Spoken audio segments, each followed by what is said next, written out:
विद्यते भावो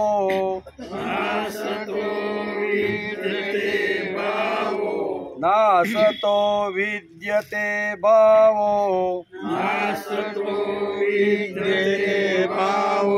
नाभावो विद्यते सता नाभावो विद्यते सता नाभावो विद्यते सता नाभावो विद्यते सता नासतो विद्यते भावो नाभावो विद्यते सता नासतो विद्यते भावो नाभावो विद्यते सता उभयोरपि दष्टान्तस्व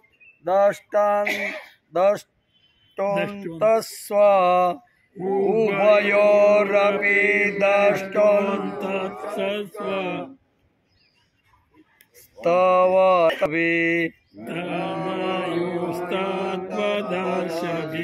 त्वनयोस्तत्त्वदर्शभि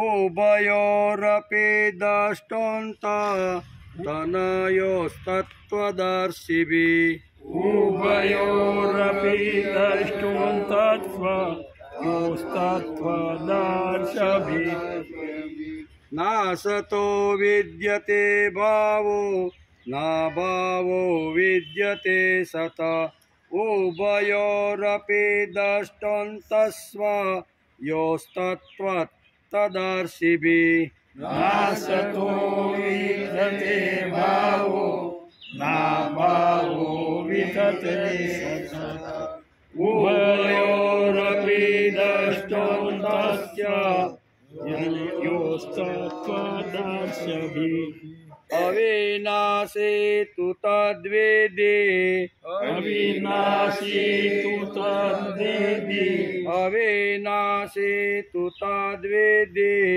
अविनाशी तु तद्वेदि येन सर्वमिदं ततं येन सर्वमिदं ततं येन सर्वमिदं ततं येन सर्वमिदं ततं अविनाशी तु तद्वेदे येन सर्वमिदं ततं अविनाशी तु तद्वेदि येन सर्वमिदं ततं विनाशमव्ययस्यास्य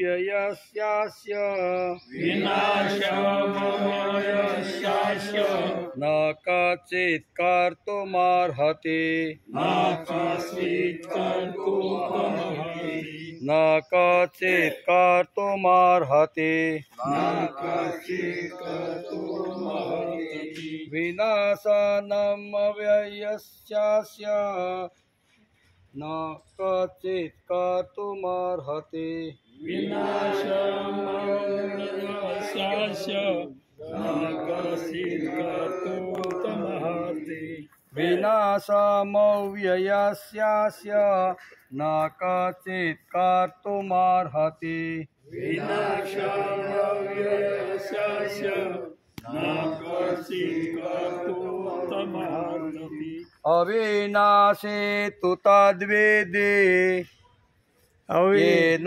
सर्वमिदं ततं विनाशनमव्ययस्यास्य न कचित् कर्तुमर्हति येन सर्वमिदं ततं विनाशमव्ययस्यास्य न कचित् कर्तुमर्हति। अब 2 श्लोक 16 અને 17 એક સાથે नासतो विद्यते भावो नाभावो विद्यते सता उभयोरपि दष्टान्तो त्वन्योदस्तत्तदर्शभिः अविनाशी तु तद्वेदे येन सर्वमिदं ततं વિનાશમવ્યસ્યાસ્ય ન કચિત કર્તુમર્હતિ ન કચિત કર્તુમર્હતિ સુદેવસુતં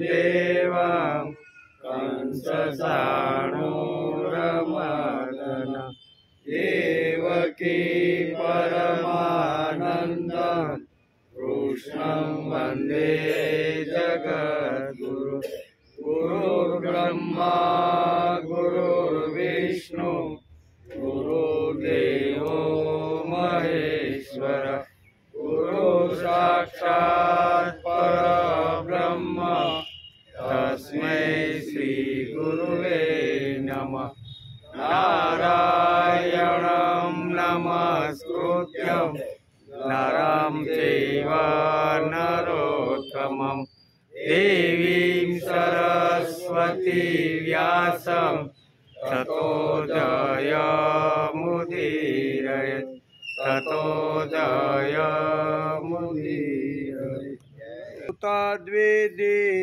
येन सर्वमिदं ततं विनाशमव्ययस्यास्य न कचित् कर्तुमर्हति। શ્રીમદ ભગવદ્ ગીતા ચિંતન શરૂ થયો એનો 72મો દિવસ. ગઈકાલે આપણે શ્રીમદ ભગવદ્ ગીતાના બીજા સાંખ્ય યોગના 16મા શ્લોકને આપણે નમસ્કાર કર્યા. એમાં ભગવાન અર્જુને કહે છે કે હે અર્જુન, અસતનો ભાવ એટલે અસ્તિત્વ નથી અને સતનો અભાવ નથી. તત્વદર્શીઓએ આ બંનેના નિર્ણયો જોયા છે. બંનેનું તત્વ જોયું છે. તત્વજ્ઞાનીએ બંને એટલે કે સત અને અસત બંનેનો અનુભવ કરેલો છે. તેથી તેના શરણે માણસે જવું જોઈએ. જે તત્વદર્શી એટલે જેણે સત અને અસતને જેણે સમાન ગણી અને જીવન જીવવાનો જેણે પ્રયત્ન કર્યો છે એના શરણે જવું, એમ ભગવાન અર્જુને કહે છે. સત્યનો સ્વીકાર કરવો એ સાધકનું કામ છે. સાધકનું કામ શું છે? સત્યનો સ્વીકાર કરવો. સાધકને અનુભવ હોય કે ન હોય તેણે તો સત્યનો સ્વીકાર કરવો જ જોઈએ, એમ વેદાંતમાં આપણા શાસ્ત્રકારોએ લખ્યું છે. આપણે એક મહાન ગ્રંથની વિચારધારા સમજવાની શરૂઆત કરી છે. આ એકદમ તત્વજ્ઞાનનો શું કહેવાય? ગ્રંથ કહેવાય. તત્વજ્ઞાનનો ગ્રંથ એટલે ભારે ગ્રંથ. એમાં વાર્તાઓ ન હોય પણ તત્વથી ભરેલો આખો જે ગ્રંથ છે એનો આપણે ઘણા સમયથી આવો વિચાર કરવાનો શરૂઆત કરી છે. આપણે એક મહાન ગ્રંથની વિચારધારા સમજવાની શરૂઆત 72 દિવસથી કરી છે. આ ગ્રંથની મહત્તા વિશે કોઈ શંકા જ નથી.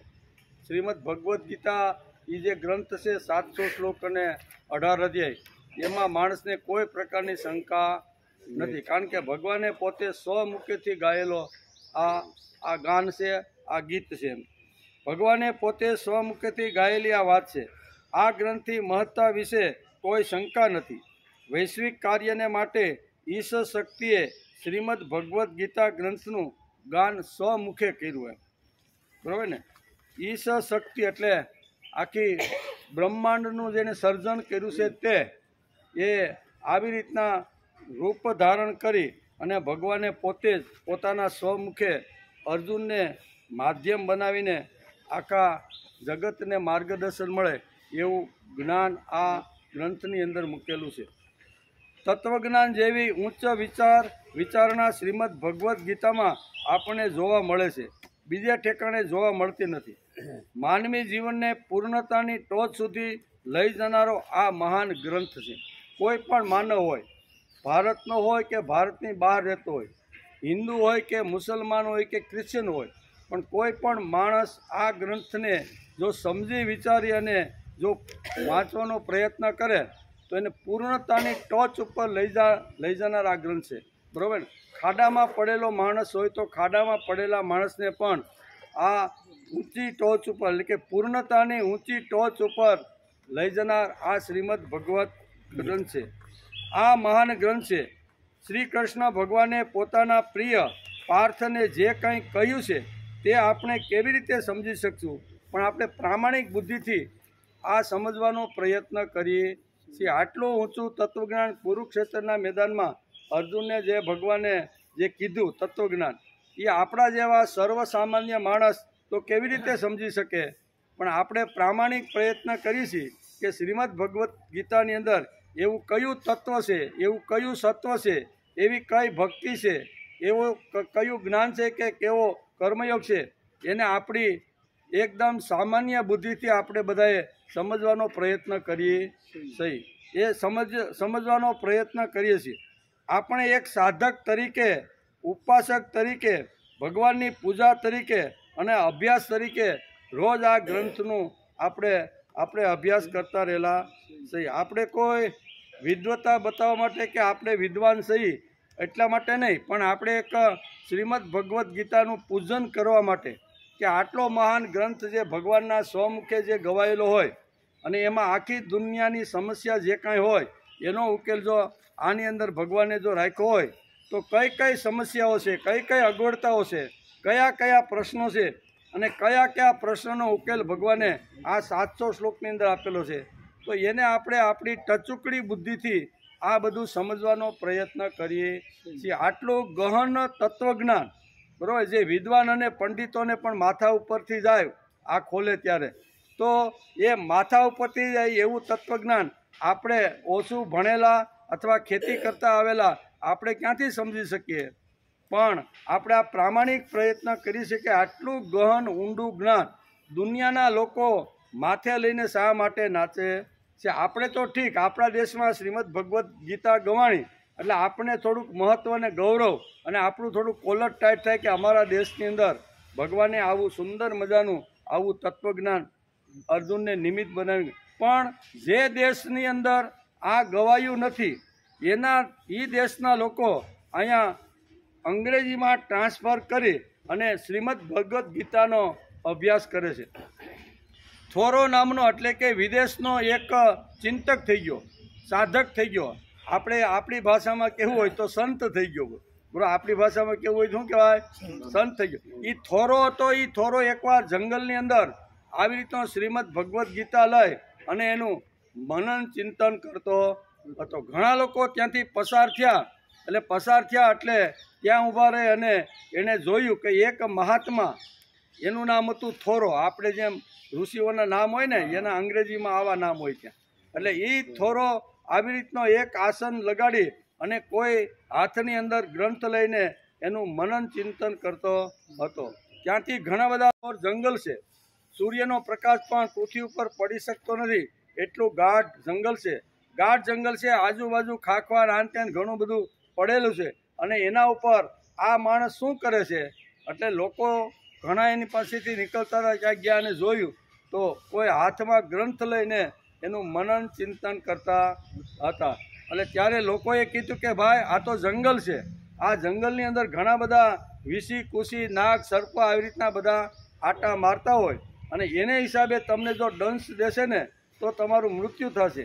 એના કરતાં કોઈ એવી જગ્યા પસંદ કરો કે જ્યાં આવી રીતનું અવાવરું ન હોય. આ તો અવાવરું જગ્યાની અંદર તમે બેઠા છો અને જ્યાં ઘણા બધા આવી રીતના શું કહેવાય જંગલી વિષી કુશી આવી રીતના ઘણા બધા આટા મારે છે. તો એ વખતે થોરોએ આવનાર લોકોને જે જવાબ આપ્યો ને એ સાંભળવા જેવો છે. થોરો કહે છે કે ભાઈ તમે કહો છો એ વાત બરોબર છે, અહીંયા ઘણું બધું આવી રીતનું ઝેરી જીવડાઓ ઘણા બધા નીકળે છે, પણ મારા હાથની અંદર અત્યારે શ્રીમદ ભગવદ્ ગીતા છે. ગીતાની અંદર ભગવાને લખ્યું છે કે કે અનન્ય ચિંતયંતો મામ એ જના પર્યુપાસતે તેસામ નિત્યાભિયુક્તાનામ યોગક્ષેમમ વહામ્યમ. જે અનન્ય ભાવથી મારું જે ચિંતન કરે છે, મારું જે મનન કરે છે, મારા માટે આવી રીતનો ત્યાગ કરી અને જીવવાનો જે પ્રયત્ન કરે છે એની બધી જ પ્રકારની જવાબદારી મારી છે. એટલે આ બધું તમે કહો છો એ બરાબર છે, પણ મને વિષી કુશી કે ઝેરી જીવડાઓ દંશ નહીં દે એની 100% મને ખાતરી છે. કારણ કે ભગવાને ગીતાની અંદર આ આશ્વાસન મને આપેલું. અનન્ય ચિત્તથી જે માણસ ભક્તિ કરતો હોય એની સંપૂર્ણ જવાબદારી ભગવાન પોતાના માથે ઉપાડી લે છે. એટલે તમારે મારી ચિંતા કરવાનું કોઈ કારણ મતી નથી. એટલે કે ઝેરી જીવડાઓ છે ને એ કદાચ મારી પાસેથી આવશે ને તો કદાચ હું મનન ચિંતન ગીતાના શ્લોકોનું જે પારાયણ કરું છું ને એના તરંગોથી એની વૃત્તિ પણ બદલી જશે. એ ઝેર એનું કદાચ મને કરડવા આવશે તો એમ થાય કે હવે આ મહાત્માને મારે કરડવું, એવી વૃત્તિ પણ આ વિચારોના તરંગોમાં જે તાકાત છે, વિચારોમાં જે તાકાત છે, આ શબ્દોમાં જે તાકાત છે ને એ તાકાતથી આવનાર ઘણા બધા ઝેરી જીવડાઓથી મારું રક્ષણ થઈ. કે કહેવાનો અર્થ કે આપણને તો શ્રીમદ ભગવદ્ ગીતા ઉપર શ્રદ્ધા તો છે જ, ભાવ તો છે જ, વિશ્વાસ તો છે જ, એના ઉપર બધું જ આપણે છે. પણ બહારના લોકો જેણે કોઈ દી કૃષ્ણનું પણ આવી રીતનું સાંભળ્યું નથી એવા લોકો પણ શ્રીમદ ભગવદ્ ગીતાને માથે લઈને નાચે છે. અને એ માણસ એના આસન ઉપરથી ઊભો થયો, સામે ઘણા લોકો ઊભા હતા, એને જે સલાહ આપવા એની સામે જોઈને કહેશે કે શ્રીમદ ભગવદ્ ગીતાની અંદર દુનિયાના દરેક પ્રશ્નનું સોલ્યુશન આપેલું છે. એમ કરીને થોડો માથે ગીતા લઈને નાચવા માંડ્યો કે આ મારું જીવન છે, આ મારું આખું જે કાંઈ ગણો ને એ શ્રીમદ ભગવદ્ મારું જીવન છે. કહેવાનો અર્થ કે વિદેશના લોકો પણ શ્રીમદ ભગવદ્ ગીતાને આટલું મોટું મહત્ત્વ આપે છે. એનો આપણે અભ્યાસ કરીએ છીએ કે આટલો જે ગહન અને ઊંડો જે વિષય છે એ વિષયને વિદ્વાન અને પંડિતો જ અડી શકે અથવા વાંચી શકે. તો આપણે તો એક પ્રામાણિક પ્રયત્ન કરીએ છીએ કે ભગવાન અમારી ટચુકડી બુદ્ધિથી અમે 72 દિવસથી આ શ્રીમદ ભગવદ્ ગીતાનો અભ્યાસ કરવા માટે બેઠા છીએ. અભ્યાસ કરીએ છીએ એમાં ઘણી બધી વાતો એવી હોય છે કે ઘણીવાર અમારા મનથી મગજમાંથી ઉત્પન્ન થયેલી હોય છે. એ ઉત્પન્ન થયેલી ઘણી વાતો હોય ને તો ઘણીવાર આપણે ગમતી નથી, તો એ આપણે અહીં ખખેરી નાખવાની વડલાય છે, બરાબર ને.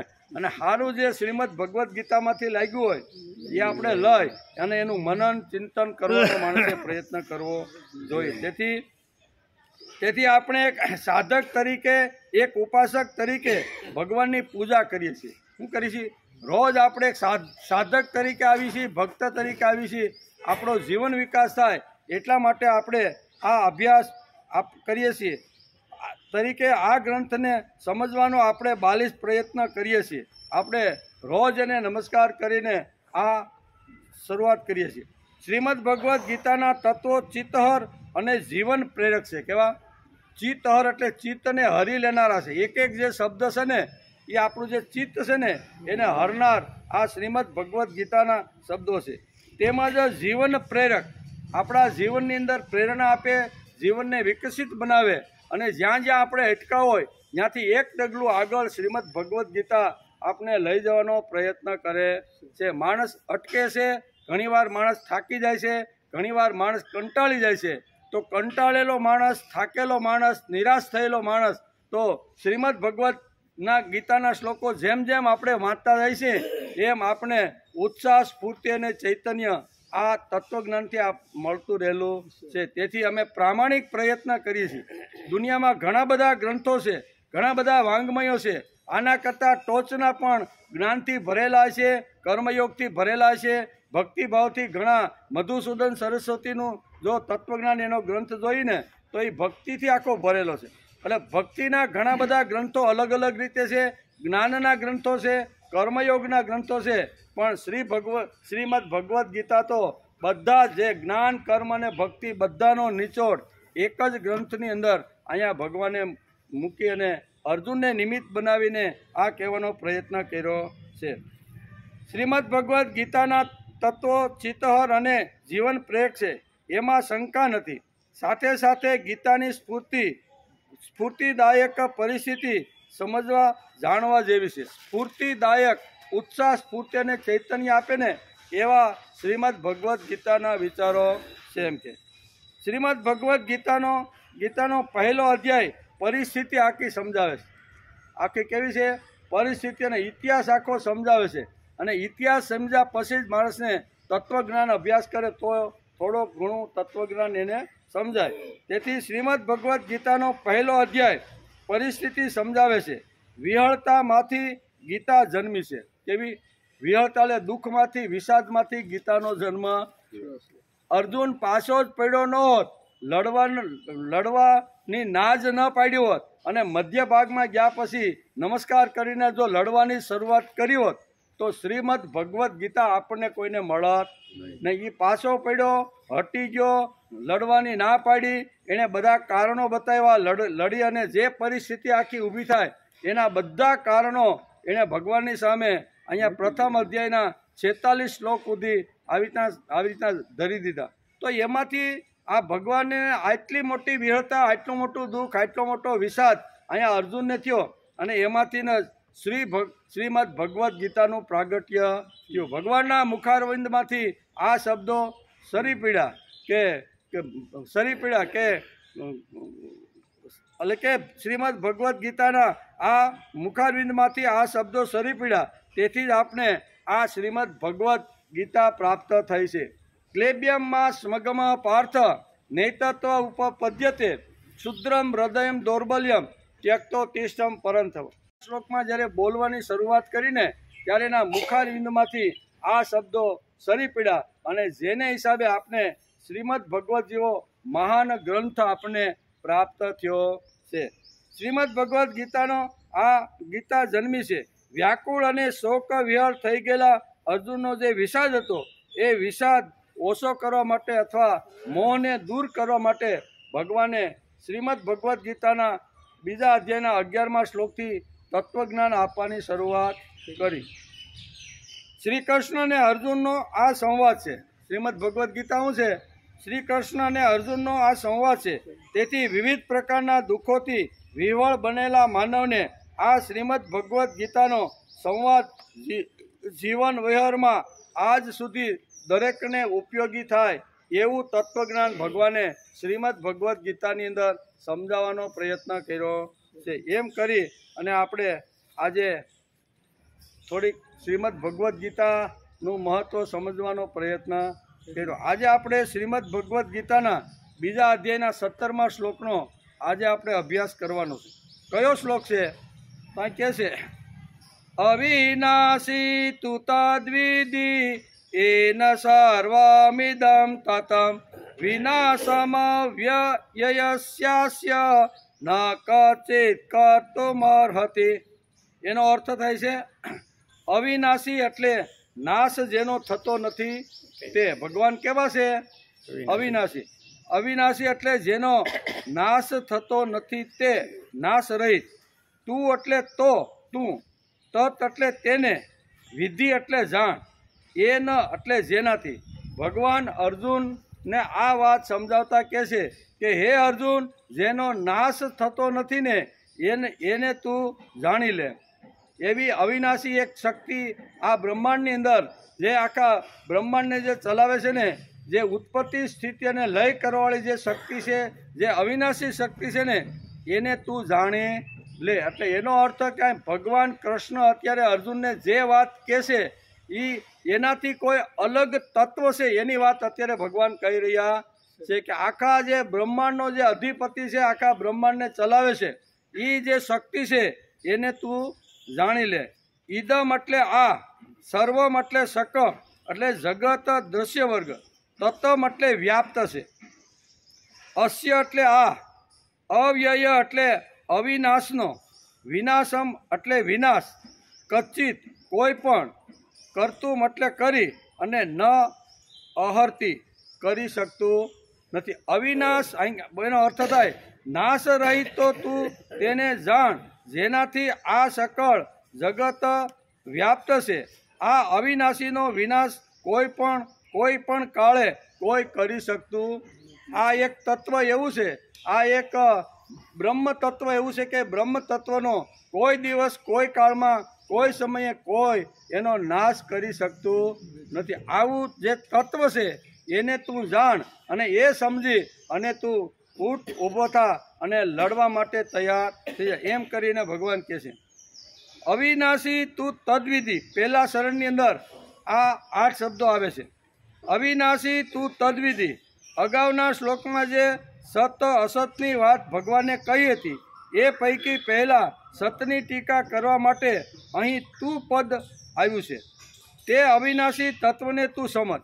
અર્જુનને ભગવાન કહે છે કે જે અવિનાશી છે, જેનો કોઈ પણ ગમે તેટલા લોકો ભેગા થાય પણ એ અવિનાશી તત્વને જે નાશ કરી શકતું નથી, એવા તત્વને તું જાણી લે. જેનો કોઈ પણ ગમે તેટલા લોકો, ગમે તેટલા બ્રહ્માંડો 7 નીચેના 7 ઉપરના બધા થાય ને ભેગા, તો પણ એનો નાશ કરી શકે નહીં.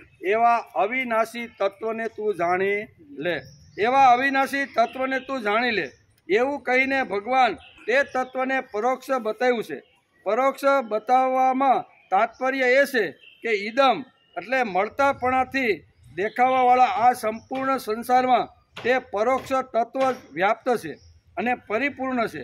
વાસ્તવમાં જે પરિપૂર્ણ છે તે વિદ્યમાન છે, અને જે પ્રત્યક્ષ સંસાર દેખાઈ રહ્યો છે તે વિદ્યમાન નથી. એ તો બધો નાશવંત છે. સામે જે કાંઈ આપણે સંસાર દેખાઈ રહ્યો છે ને, એ બધો કેવો છે? નાશવંત છે. એ બધો નાશ થવાનો છે. અહીં તત્ પદ વડે સત તત્વને પરોક્ષ રીતે કહેવામાં આવ્યું છે કે તે તત્વ બહુ દૂર છે. કેટલું? બહુ દૂર છે, પરંતુ તે ઇન્દ્રિયો અને અંતઃકરણનો વિષય નથી. તેથી એને પરોક્ષ રીતે કહેવામાં આવ્યું છે.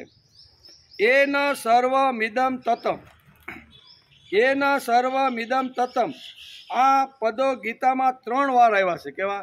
એકનો એક શબ્દ શ્રીમદ ભગવદ્ ગીતાની અંદર 3 વાર આવ્યો છે. આ પૈકી અધ્યાય 2 અને આ 17મા શ્લોકની અંદર અહીંયા એના સર્વમિદમ તત્વ છે. આ પદો શરીરના માટે આવ્યા છે. આ પદ જે વપરાનું છે એ શરીરને માટે આવ્યા છે કે આ શરીરથી આ સંપૂર્ણ સંસાર વ્યાપ્ત છે. આ વાત સાંખ્ય યોગની દ્રષ્ટિએ કહેવામાં આવ્યો છે. બીજી વાર આ પદનો 8મા અધ્યાયમાં 22મા શ્લોકની અંદર આ જ શબ્દ વાપરવામાં આવ્યો છે. ત્યાં કહેવામાં આવ્યું છે કે જે ઈશ્વરથી આ સંપૂર્ણ સંસાર વ્યાપ્ત છે તે અનન્ય ભક્તિથી મળે છે.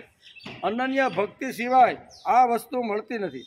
આથી ભક્તિનું વર્ણન હોવાથી અલકે ઉપરયુક્ત પદો ઈશ્વરના વિષયમાં આવ્યા છે. ત્રીજી વાર અહીંયા એન સર્વમિદમ જે પદ છે એ ત્રીજી વાર 18મા અધ્યાયમાં 46મા શ્લોકની અંદર આ પદ આવેલું છે.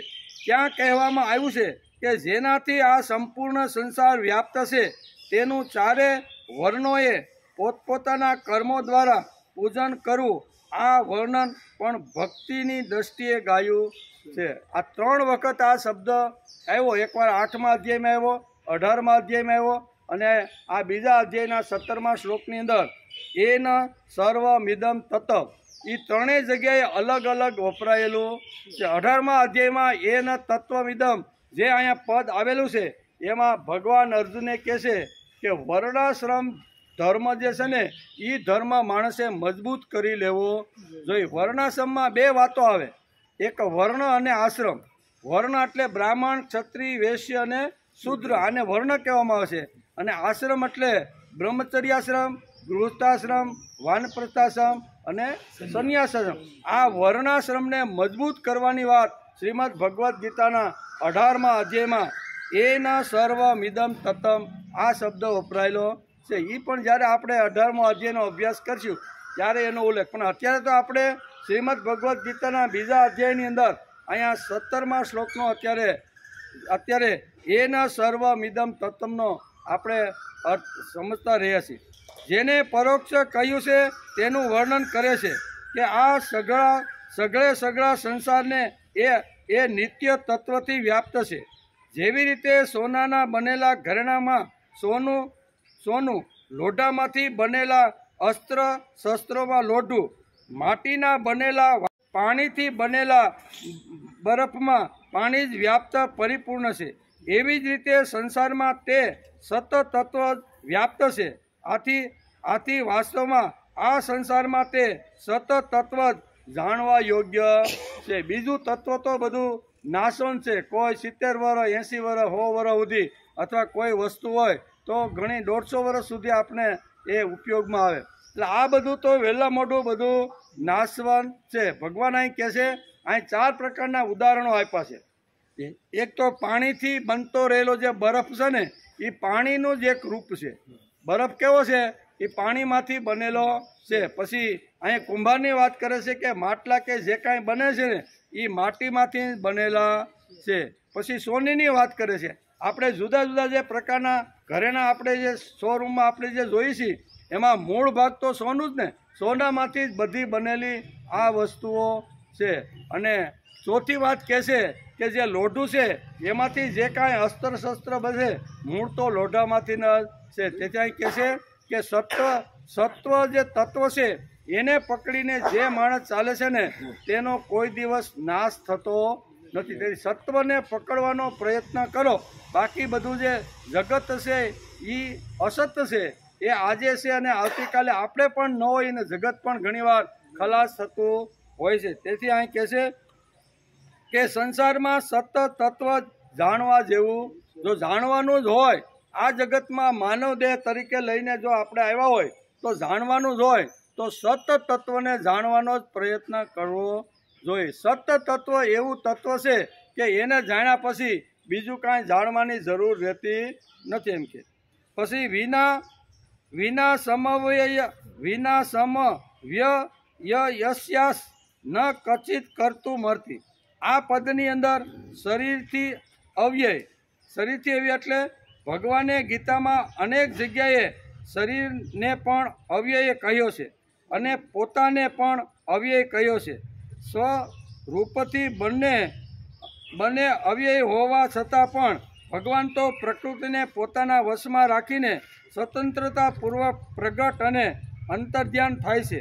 અને આ શરીરી પ્રકૃતિને પરવશ થઈને જન્મતો અને મરતો રહે છે. કારણ કે તેણે શરીરને પોતાનું માની રાખ્યું છે. તેથી એક શરીરમાંથી બીજી શરીરમાં એ જન્મ પણ લઈ શકે છે. બીજી વાત છે કે અર્થાત અવિનાશી છે.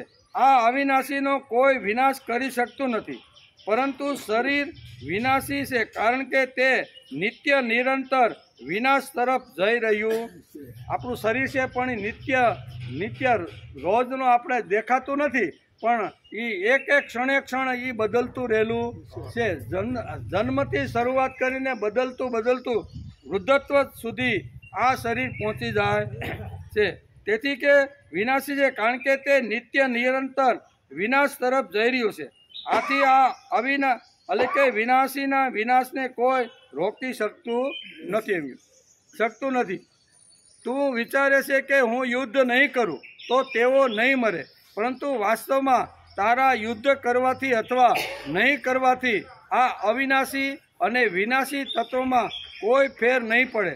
અર્થાત અવિનાશી તો રહેશે જ અને વિનાશીનો નાશ નક્કી જ છે. જે શરીર લઈને આવ્યો છે એનો નાશ તો નક્કી છે. કદાચ તું હાથમાં હથિયાર લઈ અને યુદ્ધ નહીં કરે તો વહેલા મોડા આ બધા જે આવેલા છે ને એ તો 60, 70, 100, 150 વર્ષ પછી જવાના જ છે. એટલે કે અહીં વિનાશીનો નાશ નિત્ય છે. એમ કે આગળ કહે છે કે વ્યવહારમાં આપણે કહીએ છીએ કે આ મનુષ્ય છે, આ પશુ છે, આ વૃક્ષ છે, આ મકાન છે વગેરે. તો એમાં મનુષ્ય, પશુ, વૃક્ષ, મકાન વગેરે તો પહેલાં પણ ન હતા અને પછી પણ રહેવાના નથી, તથા વર્તમાનમાં પણ પ્રતિક્ષણ અભાવમાં નાશ તરફ જઈ રહ્યા છે. પરંતુ આ બધામાં છે રૂપથી જે સત્તા છે તે હંમેશા જેમની જેમ રહે છે. તાત્પર્ય એ છે કે મનુષ્ય, પશુ, વૃક્ષ, મકાન વગેરે તો સંસાર અસત છે અને છે અવિનાશી આત્મતત્વ સત છે. તેથી મનુષ્ય, પશુ, વૃક્ષ, મકાન વગેરે તો જુદા જુદા થયા, પરંતુ એ બધામાં છે એક જ રહ્યો. આ જ પ્રમાણે હું મનુષ્ય છું, હું પશુ છું, હું દેવ છું વગેરે શરીર તો ભિન્ન થયા, પરંતુ શું અથવા છે એ એક જ રહ્યો.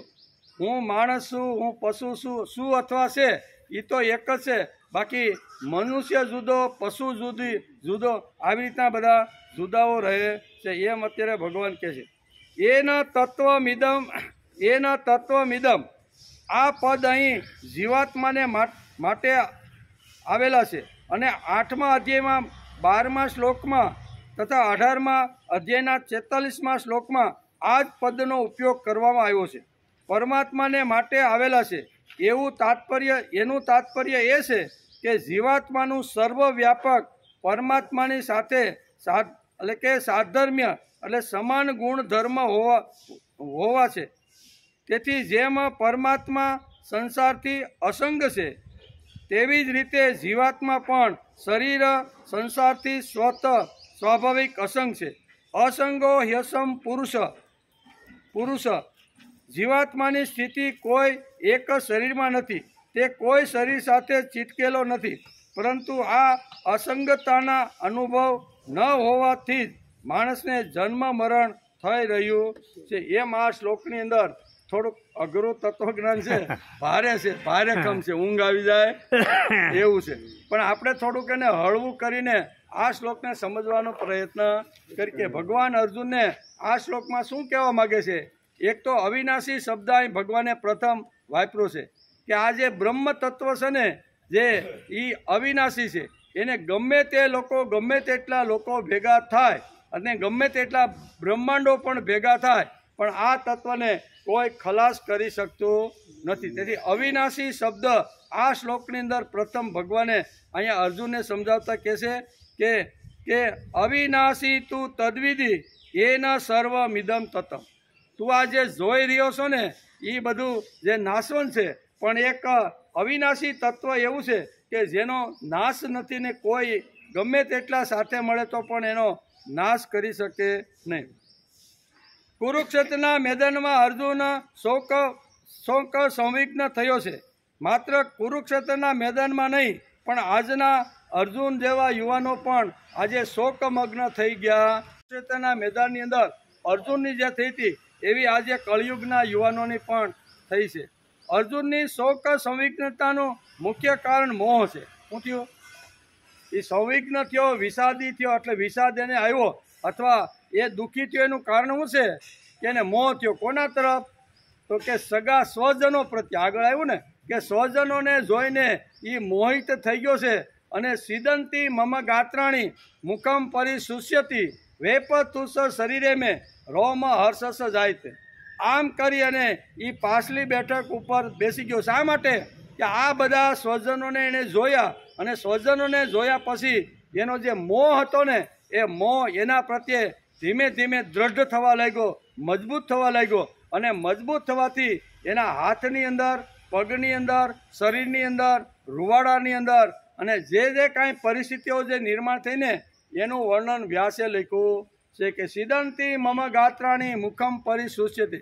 કે હે ભગવાન, મારા જે છિદ્રો છે ને એ બધા ઢીલા પડવા લાગ્યા છે, મોઢામાંથી પાણી સુકાવા લાગ્યું છે, શરીર ઉપરની રૂવાડી બધી ઊભી થઈ ગઈ છે, ચામડી મારી બળવા લાગી છે, પૃથ્વી મને જગ્યા આપતી હોય ને ધ્રુજતી હોય ને એવી રીતનું લાગે છે. એટલું જ નહીં ભગવાન, મારા ખભા ઉપરથી મારા જે કર્મયોગ કરવા માટેના જે સાધનો હતા, ધનુષ અને બાણ, એ પણ આજે પડી ગયા છે. હું પણ રથ ઉપર ઊભો રહેવા માટે શક્તિમાન નથી. આમ કરી અને એ પાછલી બેઠક ઉપર બેસી જાય છે. શા માટે? કે એને મોહ થયો. કોનો મોહ થયો? કે પિતામાં ભીષ્મ, ગુરુ દ્રોણ અને સ્વજનો જે બધા આવેલા હતા એ બધા સ્વજનોનો એને મોહ થયો છે. તેથી અર્જુનની શોક એ મુખ્ય કારણ મોહ હતો. ભગવાન કહે છે તેને મોહની ખોટી ભ્રાંતિ થયેલી છે. તેથી એ ભ્રાંતિ દૂર કરવા માટે ભગવાન અહીંયા 17મા શ્લોકની અંદર અવિનાશી કહીને આ શબ્દ અર્જુન માટે વાપરે છે કે તારે દુઃખી થવાનું કે વિહવળ થવાનું કે વિષાદ થવાનું કોઈ કારણ નથી. શા માટે? જે આવેલા છે એને જવાનું પાકું નક્કી જ છે. એટલે આ જે તત્વ આજે તું અત્યારે જોઈ રહ્યો છો ને એ બધા આજ નહીં તો આવતીકાલે બધા વિનાશ થવાના છે. તેથી સત અસતનો વિવેક તું સમજ. આ બંનેના સિદ્ધાંતો જેમણે જોયા છે તેવા તત્વદર્શી તત્વજ્ઞાની છે, જેમણે વેદશાસ્ત્રનો સંપૂર્ણ અભ્યાસ કર્યો છે અને પરબ્રહ્મ પરમાત્મા સુધી જે આવી રીતના વેદત્રયનો અભ્યાસ કરીને જે પહોંચી ગયા છે એવા લોકોને એ લોકો જ્યાં ગયા છે ત્યાં જવાનો તું પ્રયત્ન કર, એમ કહે છે ભગવાન. એ તત્વદર્શીની પાસે જવાનો પ્રયત્ન કર.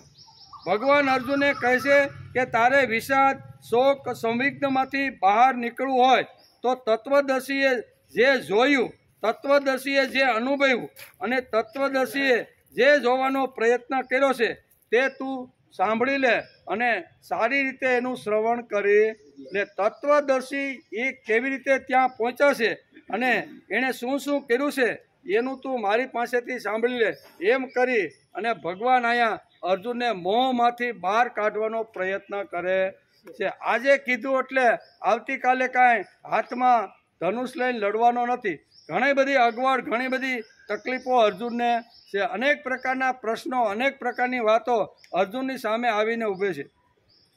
આજે માણસને આદત પડી ગયેલી છે કે પોતાની ઇન્દ્રિયોથી જે ગ્રહણ કરી શકાય છે, પોતાની ઇન્દ્રિયોથી જોઈ શકે છે, તેને જ આજે ઘણા લોકો સત્ય માને છે. આજે ઘણી બધી ભ્રાંત કલ્પનાઓ ઘણા બધા સમાજની અંદર, ઘણા બધાની અંદર જોવા મળે છે કે ઇન્દ્રિય જે અનુભવે છે એ જ સાચું છે, બાકી જગતમાં બધું ખોટું છે. એવું ઘણીવાર ઘણી ભ્રાંત કલ્પનાઓ પણ સમાજની અંદર છે.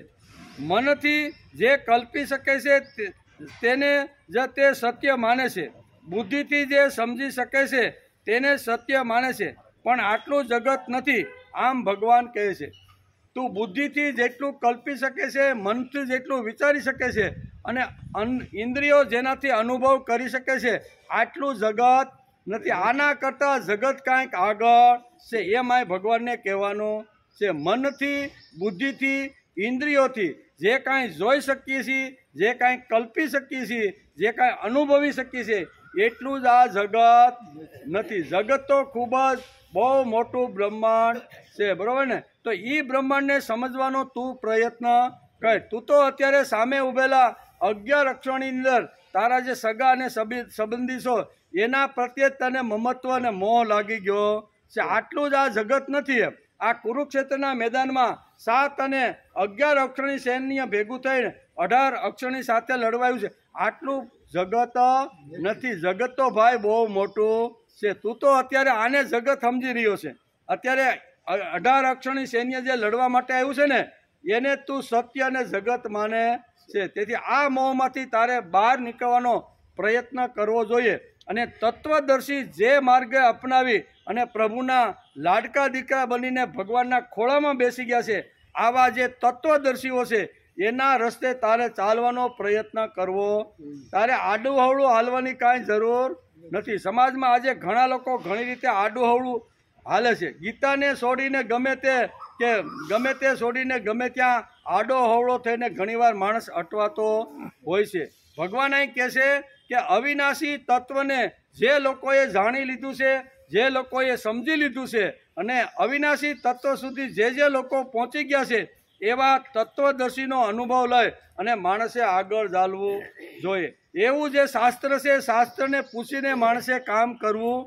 આપણા મનમાં આવે એવો ધર્મ નહીં, આપણા મનમાં આવે એવી ભક્તિ નહીં. આપણે તો આપણા મનમાં આવ્યો એવો ધર્મ નવો જ આખો શોકો ઊભો કરી દઈ અને પછી કહી કે આ ગીતાની વાતો જ આમાં બધી લખેલી. ગીતાની જ હોય ને. ગીતા સર્વસામાન્ય દુનિયાનો શ્રેષ્ઠમાં શ્રેષ્ઠ કોઈ ગ્રંથ હોય ને તો એને પકડ્યા વિના દુનિયાની અંદર કોઈ સંપ્રદાય આગળ આવી શકતો. તો જો સંપ્રદાયને આગળ વધવાનું હોય ને તો શ્રીમદ ભગવદ્ ગીતાનો આધાર જ લેવો પડે. તો હું સીધો ડાયરેક્ટ શ્રીમદ ભગવદ્ ગીતાનો આધાર શા માટે ન લઉં? બરાબર, 500ની નોટ પકડી લ્યો એટલે એમાં 100ની નોટ આવે, 200ની નોટ આવે, 50ની નોટ આવે. બધી નોટો કેમ આવી જાય? 500નો આ ગાંધી બાપુને પકડી લ્યો 500ની નોટમાં એટલે એમાં બધી જ નોટો આવી જાય છે. એમ શ્રીમદ ભગવદ્ ગીતાની અંદર દુનિયાના જેટલા સંપ્રદાયો છે, જેટલા મોટા વાડાઓ છે ને આવી જાય છે. તો મારે નવું કરવાની ક્યાં વાત આવી? એને જ પકડીને ચાલો ને કે ના પણ અમારે એને પકડવું, અમારો તો નોખો ચોખ્ખો હોવો. આમ કરી અને લડાઈ ઝઘડાઓ સમાજમાં ઘણીવાર આપને જોવા મળતા. ઓલો કે તારો મોટો ને ઓલે કે મારો મોટો. બરાબર, તો આ ઝઘડામાંથી જો નિરાકરણ કરીને જો આગળ વધવું હોય તો એમણે શ્રીમદ ભગવદ્ ગીતાનો જ આધાર લેવો પડે. શ્રીમદ ભગવદ્ ગીતા દરેક પ્રકારનું સોલ્યુશન માણસને આપતો રહેલો છે. તેથી કહે છે દુનિયામાં સત્ય છે અને મનથી જે કલ્પી શકે છે તેને સત્ય માને છે, બુદ્ધિથી જે સમજી શકે છે તેને સત્ય માને છે, પણ આટલું જગત સત્ય નથી, આમ ભગવાન અર્જુનને કહે છે. ભગવાને અર્જુનને અને આપણને આ સમજાવવા માટે શ્રીમદ ભગવદ્ ગીતાના બીજા અધ્યાયની અંદર આ 17મા શ્લોકનું વિવરણ કર્યું છે. આખી દુનિયાને અર્જુનને નિમિત્ત બનાવી અને આપણે બધાને સમજાવવાનો પ્રયત્ન છે. આખી દુનિયાને પોતાની ઇન્દ્રિયો ઉપર વિશ્વાસ છે, મન અને બુદ્ધિ ઉપર વિશ્વાસ છે. આ 3 વસ્તુથી જાણશું તે બધું એને સત્ય લાગે છે, પણ એના કરતાં એક જુદી જ કંઈક દુનિયા છે, એને પણ જાણવાનો માણસે પ્રયત્ન કરવો જોઈએ. આ ભ્રાંતિ ભગવાનને તોડવી છે. તેથી 17મા શ્લોકની અંદર ભગવાન અર્જુનની જે ભ્રાંતિ છે કે અત્યારે 11 અક્ષરની સૈન્યની અંદર મારા જે સ્વજનો આવ્યા છે ને એટલા જ મારા છે, આ ભ્રાંતિ તોડવા માટે ભગવાને આ 17મો શ્લોક એને કીધો છે કે ભાઈ તું એમ સમજે છે કે યુદ્ધના મેદાનની અંદર આ મારા મામા, મારા કાકા, મારા બાપા અથવા મારા જે ભાઈઓ છે તે મારા ગુરુઓ, આટલું જ તું સમજીને બેઠો છે. પણ આના કરતાં કંઈક આગળ ઘણી બધી વાતો એવી રીતની છે કે જે તારી બુદ્ધિથી, તારી મનથી, તારી ઇન્દ્રિયોથી તું ત્યાં સુધી પહોંચી શક્યો નથી. તું બુદ્ધિથી, મનથી અને ઇન્દ્રિયોથી ત્યાં પહોંચી શક્યો નથી. તેથી ભગવાન અર્જુનની ભ્રાંતિ દૂર કરવા માટે, તોડવા માટે કહે છે કે ભગવાન અવિનાશી છે, એનો નાશ થઈ શકતો નથી. ઘણા બધા લોકો ઘણી રીતે એનો નાશ કરવાનો પ્રયત્ન કરે છે, પણ સત્ય વસ્તુ કોઈ દી નાશ થતી નથી. ઘણીવાર અહીંયા શંકર ભગવાનનો નાશ કરવા માટે ઘણા લોકો સમાજમાં ઊભા થાય, ગણપતિનો નાશ ઊભો કરવા માટે ઘણા બધા લોકો ઊભા થાય. હનુમાનજી તો અમારા સંતની સેવા કરતા હતા, પછી બ્રહ્મા, વિષ્ણુ ને ભગવાન એના પગ પૂજતા હતા. આવું ઘણા લોકો ઘણી રીતે સમાજની અંદર અહીંયા ભગવાનની વિચારધારાને તોડવાનો ઘણીવાર પ્રયત્ન કરતા હોય છે. ભગવાન કહે છે કે અવિનાશી તત્વને દુનિયાની અંદર કોઈ તોડવાનો પ્રયત્ન કરે તો એ પોતે જ તૂટી જાય છે. આજ નહીં તો કાલે એ તૂટી જાય ને જે ભગવાનની સામે થયો, ભગવાનના તત્વને જેણે પડકાર કર્યો છે અથવા ભગવાનને જ પણ મારા સેવક છે અને મારી સેવા કરે છે એમ રામકૃષ્ણ અને વિષ્ણુ અને શંકર ભગવાનને પોતાના પગ પાસે રાખીને ઘણા બધા લોકો ઘણી રીતે આવી રીતનું કરતા હોય છે.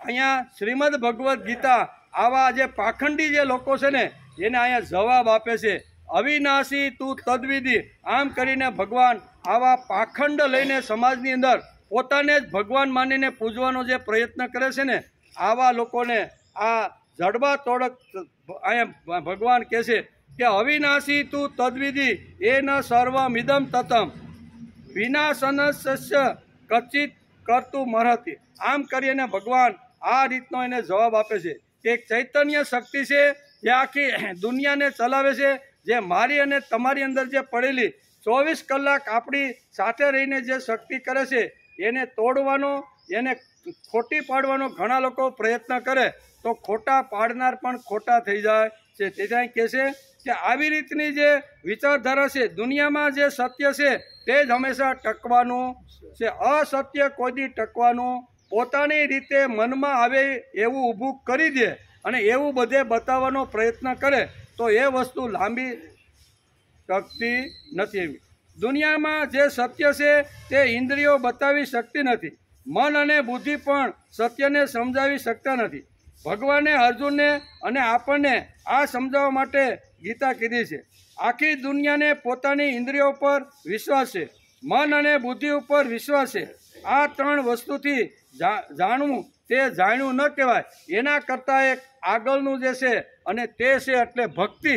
ભક્તિથી માણસ ભગવાનને જાણી શકે છે. શ્રેષ્ઠમાં શ્રેષ્ઠ કોઈ જો પરમ પદ અને તત્વદર્શી સુધી જો પહોંચવાનું જો કોઈ સાધન હોય ને તો એ સાધન શ્રીમદ ભગવદ્ ગીતા આપને ભક્તિ સમજાવે છે કે બધા ઇન્દ્રિયો હશે, મન હશે, બુદ્ધિ હશે, બધું જ હશે, પણ એ ક્યારેક માણસને અવળે રસ્તે ચડાવી દેશે નહીં. ખોટું હશે ને તો એને સાચું કરવાનો પ્રયત્ન કરશે. આપણે રોડ ઉપર હાલ્યા જતા હોય, સામે સરસ મજાનું પીળું ટબકતું હોય એટલે આપણી ઇન્દ્રિયો વિચાર કરે છે કે 100% સોનું હોવું જોઈએ. આપણી ઇન્દ્રિય શું કરે, દૂરથી જ્યારે એના ઉપર પ્રકાશ પડે છે અને ચમકે છે ત્યારે એમ થાય છે કે 100% હોનું છે, પણ આપણે એની નજીક જાય છીએ, એ ટુકડાને હાથમાં લઈ છીએ અને જરીક આમ તેમ ઘસી તો લાગે આપણે પિત્તળ છે, પણ પહેલાં આપણી ઇન્દ્રિય શું નક્કી કર્યું હતું કે આ સોનું છે. ઇન્દ્રિયો ઘણીવાર ખાડામાં પણ નાખવાનો પ્રયત્ન કરે, એટલે ઇન્દ્રિય જેટલું કે એટલું સત્ય હોતું નથી. ભક્તિ એક એવી વૃત્તિ છે, ભક્તિ એક એવી શક્તિ છે કે ભક્તિની તાકાતથી માણસ પ્રભુ સુધી, તત્વદર્શી સુધી આ માણસ પહોંચી જાય છે. 16મા શ્લોકમાં જગત અને બ્રહ્મની વાત અહીં ભગવાને અર્જુનને કરી. 16મા શ્લોક આપણે જોતા હતા ત્યારે બ્રહ્મની વાત કરી અને જગતની વાત કરી. પછી ભગવાન બીજા અધ્યાયના 17મા શ્લોકમાં માત્ર બ્રહ્મની જ વાત કરે છે. 16મા શ્લોકમાં જગતની વાત કરી. જગત કેવું છે તો કે જગત અસત છે, બરોબર. તો એની વાત કરી અને સત કોણ છે તો કે બ્રહ્મ સત છે. એ 16મા શ્લોકની અંદર, બીજા અધ્યાયના 16મા શ્લોકની અંદર ભગવાને અહીંયા બ્રહ્મ અને જગતની બે વાતો એ શ્લોકની અંદર સમજાવવાનો પ્રયત્ન કર્યો. 17મા શ્લોકમાં ભગવાન સીધા જ બ્રહ્મ તત્વને સમજાવવાનો પ્રયત્ન કરે છે કે બ્રહ્મ તત્વ શું છે કે જ્યાં સૂર્ય અને ચંદ્રનો પ્રકાશ પણ પહોંચી શકતો, આગળ આવશે બધું 15મા અધ્યાય, કે જ્યાં સૂર્ય અને ચંદ્રનો પ્રકાશ જ્યાં પહોંચી શકતો નથી એ બ્રહ્મ તત્વ છે. અને એ બ્રહ્મ તત્વને જે જાણે છે ને તે જ તત્વદર્શી, તત્વજ્ઞાની કહેવાય છે, બરાબર. તો એની ઘણી બધી ગીતામાં આ બધી વાતો લખી રાખી છે. 16મા શ્લોકમાં જગત અને બ્રહ્મની વાત કર્યા પછી ભગવાન 17મા શ્લોકમાં માત્ર બ્રહ્મની જ વાત કહે છે. અને અવિનાશી બ્રહ્મ કેવા છે તો કે અવિનાશી, ત્યાંથી શરૂઆત અહીં ભગવાન કરે છે કે એક જે તત્વ છે જેનો કોઈ નાશ કરી શકતું નથી. ગમે તેટલા લોકો સાથે મળીને બ્રહ્મ તત્વને જો ખલાસ કરવા માગે તો બ્રહ્મ તત્વ ખલાસ થતું નથી. તેથી 17મા શ્લોકમાં અવિનાશી એટલે બ્રહ્મ તત્વ કેવું છે કે જે નાશવંત છે અને એ કોઈ દિવસ નાશ પામી શકતું નથી. બધી જગ્યાએ સ્થિત છે, બધી જગ્યાએ રહે છે, પણ એનો કોઈ નાશ કરી શકતું નથી. તેથી ઉપનિષદો પણ કહે છે કે ઈશાવાસ્ય ઇદમ સર્વમ યત્કિંચિન જગત્યાન જગત તેન ત્યક્તેન ભુજિથા મા ગૃધ કશ્ય સ્વિધન. ઈશાવાસ્ય ઉપનિષદે પણ અવિનાશી બ્રહ્મ તત્વને ટેકો આપ્યો છે. ઉપનિષદો પણ કહે છે કે આ જગતની અંદર ઈશ તત્વ જ એક એવું છે કે જે બુદ્ધિથી, મનથી કે ઇન્દ્રિય તત્વથી જાણી શકાતું નથી. આવું જે બ્રહ્મ તત્વ છે એ બ્રહ્મ તત્વને જાણી અને જે લોકો પ્રયત્ન કરે છે અને પ્રયત્ન કર્યા પછી, જાણ્યા પછી જે સ્થિતિ આવે છે તેને તત્વદર્શી કહેવામાં આવે છે. અહીંયા સુધી ભગવાન આપણે લઈ જવા માગે છે કે જે તત્વદર્શીએ અભ્યાસ કર્યો છે, જે તત્વદર્શી બ્રહ્મ સુધી પહોંચી ગયા છે, એ બ્રહ્મ સુધી પહોંચેલા તત્વને સમજવાનો માણસે પ્રયત્ન કરવો જોઈએ. અને એ પ્રયત્ન ભક્તિ વગર શક્ય નથી. ભક્તિ એટલે અહીંયા ટીલા ટપકાની વાત કરી નથી, એકાદશીના ઉપવાસ કેટલા કરો છો એની વાત કરી નથી, મંદિરે કેટલી વાર જાઓ છો એની વાત કરી નથી, દિવસમાં કેટલી વાર નાહશો એની વાત કરી નથી. તો ભક્તિ એટલે શું છે તો શાસ્ત્ર આપણે શ્રીમદ ભગવદ્ ગીતા સમજાવે છે. ભક્તિ એટલે જાગૃત અવસ્થાની અંદર આખી દુનિયાને છોડી અને બ્રહ્મ એટલે ભગવાનની અંદર મનને લીન કરી દેવું, આને ભક્તિ કહેવામાં આવે છે. આમાં કોઈ કપડાની, ટીલા ટપકાની, મંદિરે જતા હોય, ઉપાસના કરતા હોય, ભૂખ્યા રહેતા હોય કે એક પાણીએ નદીમાં એની કોઈ વાત કરી નથી. ભક્તિ એટલે સરળ સામાન્ય રીતે આ તત્વજ્ઞાનનો જે ગુઢ જે છે એ ભગવાને સરળ રીતે સમજાવવાનો પ્રયત્ન કર્યો છે. ભક્તિ એટલે દરેક સામાન્ય માણસ, અભણ હોય તો અભણ પણ આ ભક્તિ કરી શકે એવું સરળ રીતે સમજાવવાનો પ્રયત્ન કર્યો છે. એટલે આખું જગત ભૂલવાનું કેવું, જેમાં આપણે સૂતા હોય ને, આપણે ઊંઘમાં આખું જગત ભૂલાઈ જાય છે, ત્યારે આપણું જગત કોઈ હોતું નથી. તો એવી રીતે જાગૃત અવસ્થાની અંદર હું જાગું છું પણ મારે જગતને ભૂલવાનું છે.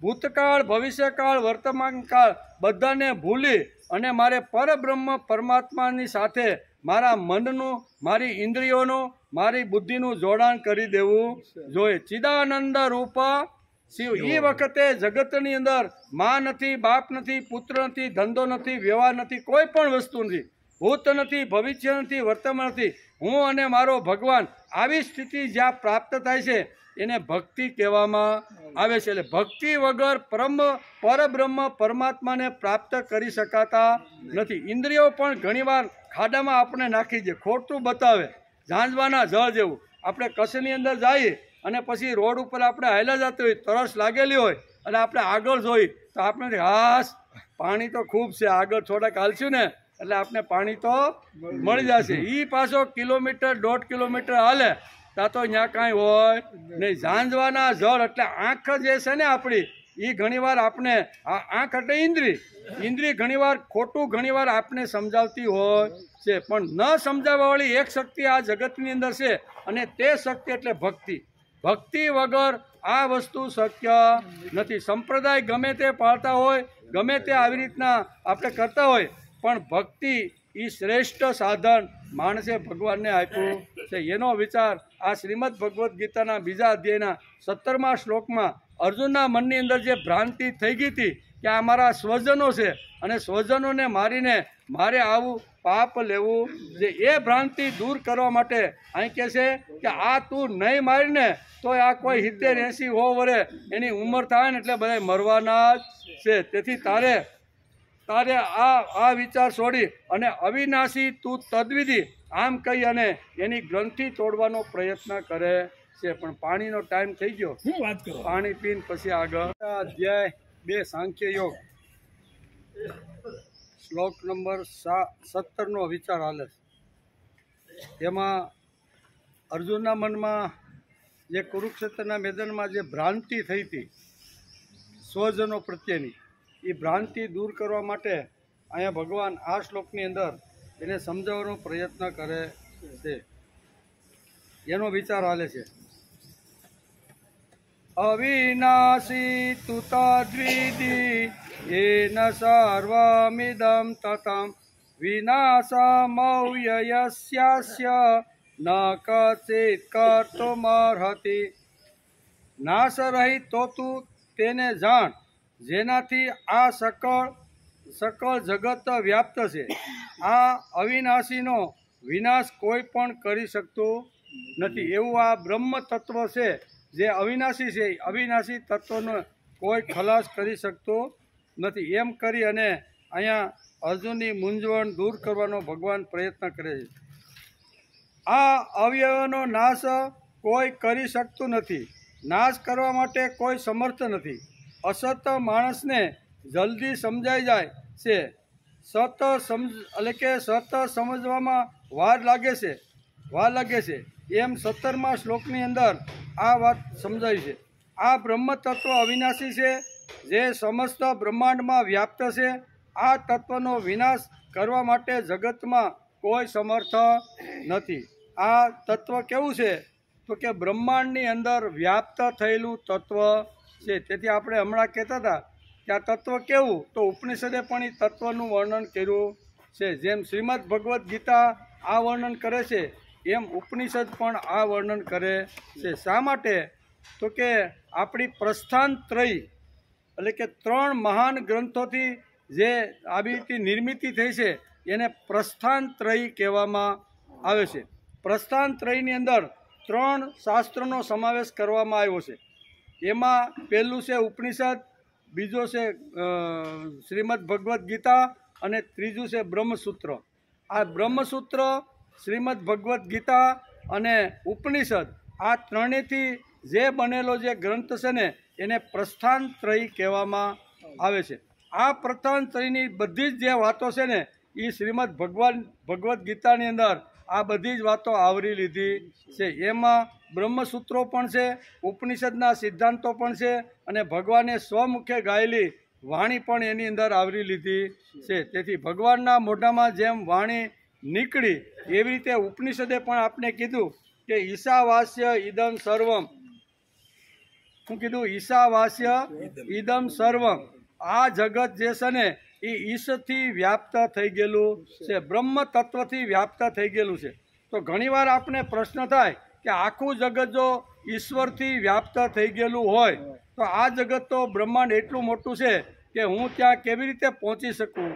ત્યારે અહીંયા શ્રીમદ ભગવદ્ ગીતા અને આપણા શાસ્ત્રો એના માટે સરસ મજાનો એક ઉકેલ લાવ્યા છે કે આખા જગતની અંદર કદાચ તમે ભગવાન સમજીને બધાને નમસ્કાર કરવા માટે જશો તો જિંદગીઓની જિંદગીને અવતારના અવતાર પૂરા થાય તો પણ આ બ્રહ્માંડ એટલું વ્યાપ્ત થઈ ગયેલું છે કે તમે ત્યાં પહોંચી શકવાના નથી. અને ઈશ તો આખા જગતમાં વ્યાપ્ત છે.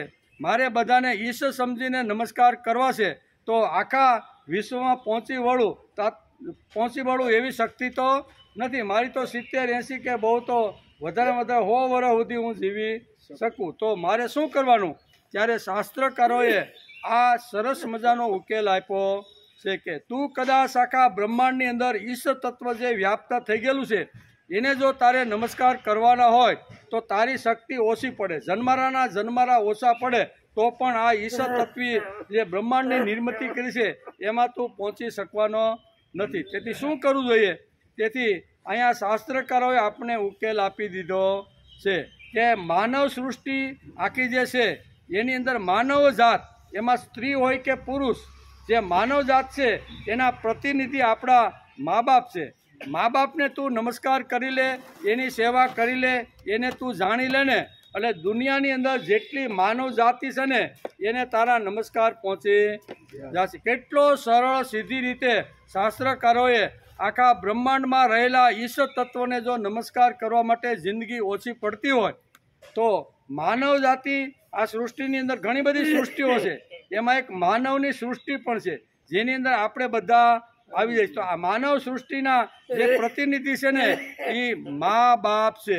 મા અને બાપને તું નમસ્કાર કરી લે, એની સેવા કરી લે, એને બરોબર સમજી લે તો આખી દુનિયામાં જેટલી માનવ જાત છે ને એને તારો નમસ્કાર બધે પહોંચી જશે. જેમ આપણે કહીએ ને કે પંચ મહાભૂત, જે 5 વાયુ જે છે ને એ આપણે શરીરને સંભાળવાનો પ્રયત્ન કરે છે. કોઈ આવી રીતના ઓક્સિજન આપી અને આપણા લોહીની શુદ્ધિકરણ કરે છે, કોઈ અંદર મળ વિસર્જન કરવાનું કોઈ કામ કરે છે. આ અનેક પ્રકારના 5 વાયુ છે. તેથી જમતી વખતે 5 વાયુને આપણે જો યાદ કરી લઈને તો દુનિયાની અંદર જેટલા લોકો જે ખોરાક ખાય છે ને એને બધાને આ વાત પહોંચી જાય. તેથી અપાનાય આપણે કહીએ ને પ્રાણાયામ સ્વાહા, અપાનાય સ્વાહા, વ્યાનાય સ્વાહા, પછી સમાનાય સ્વાહા. આમ કરીને જો ભોજનની શરૂઆત કરીએ તો માનવ માત્રને ભોજન પહોંચી જાય. એવી રીતે મા બાપને જો આપણે નમસ્કાર કરી લીધા તો આખી સૃષ્ટિની માનવ જાતિ જેટલી છે ને એને આપણા નમસ્કાર પહોંચી જાય. તેથી કાર્તિક અને ગણપતિ બાપા બેયને હરીફાઈ થઈ, બે ભાઈઓ અને હું મોટો બેયમાં કોણ, એવી જ્યારે આવી રીતની હરીફાઈની વાત આવી ત્યારે કાર્તિક કે ભાઈ હું તારા કરતાં મોટો. કે એ કંઈ એક કામ કરો, જે મોટો છે એની પરીક્ષા લેવા માટે શું કરવાનું? તો કે આખી પૃથ્વીને પ્રદક્ષિણા કરીને જે આવે ને પહેલો જે આવી જાય ને એ મોટો હોય. કાર્તિકે હમણાં આવ્યો ને આને તો મોટું પેટ ને નાના પગ ને નાના હાથ ને એવા કેદી આ આખી પૃથ્વીને એટલે મોટાઈ તો મને જ મળવાની છે.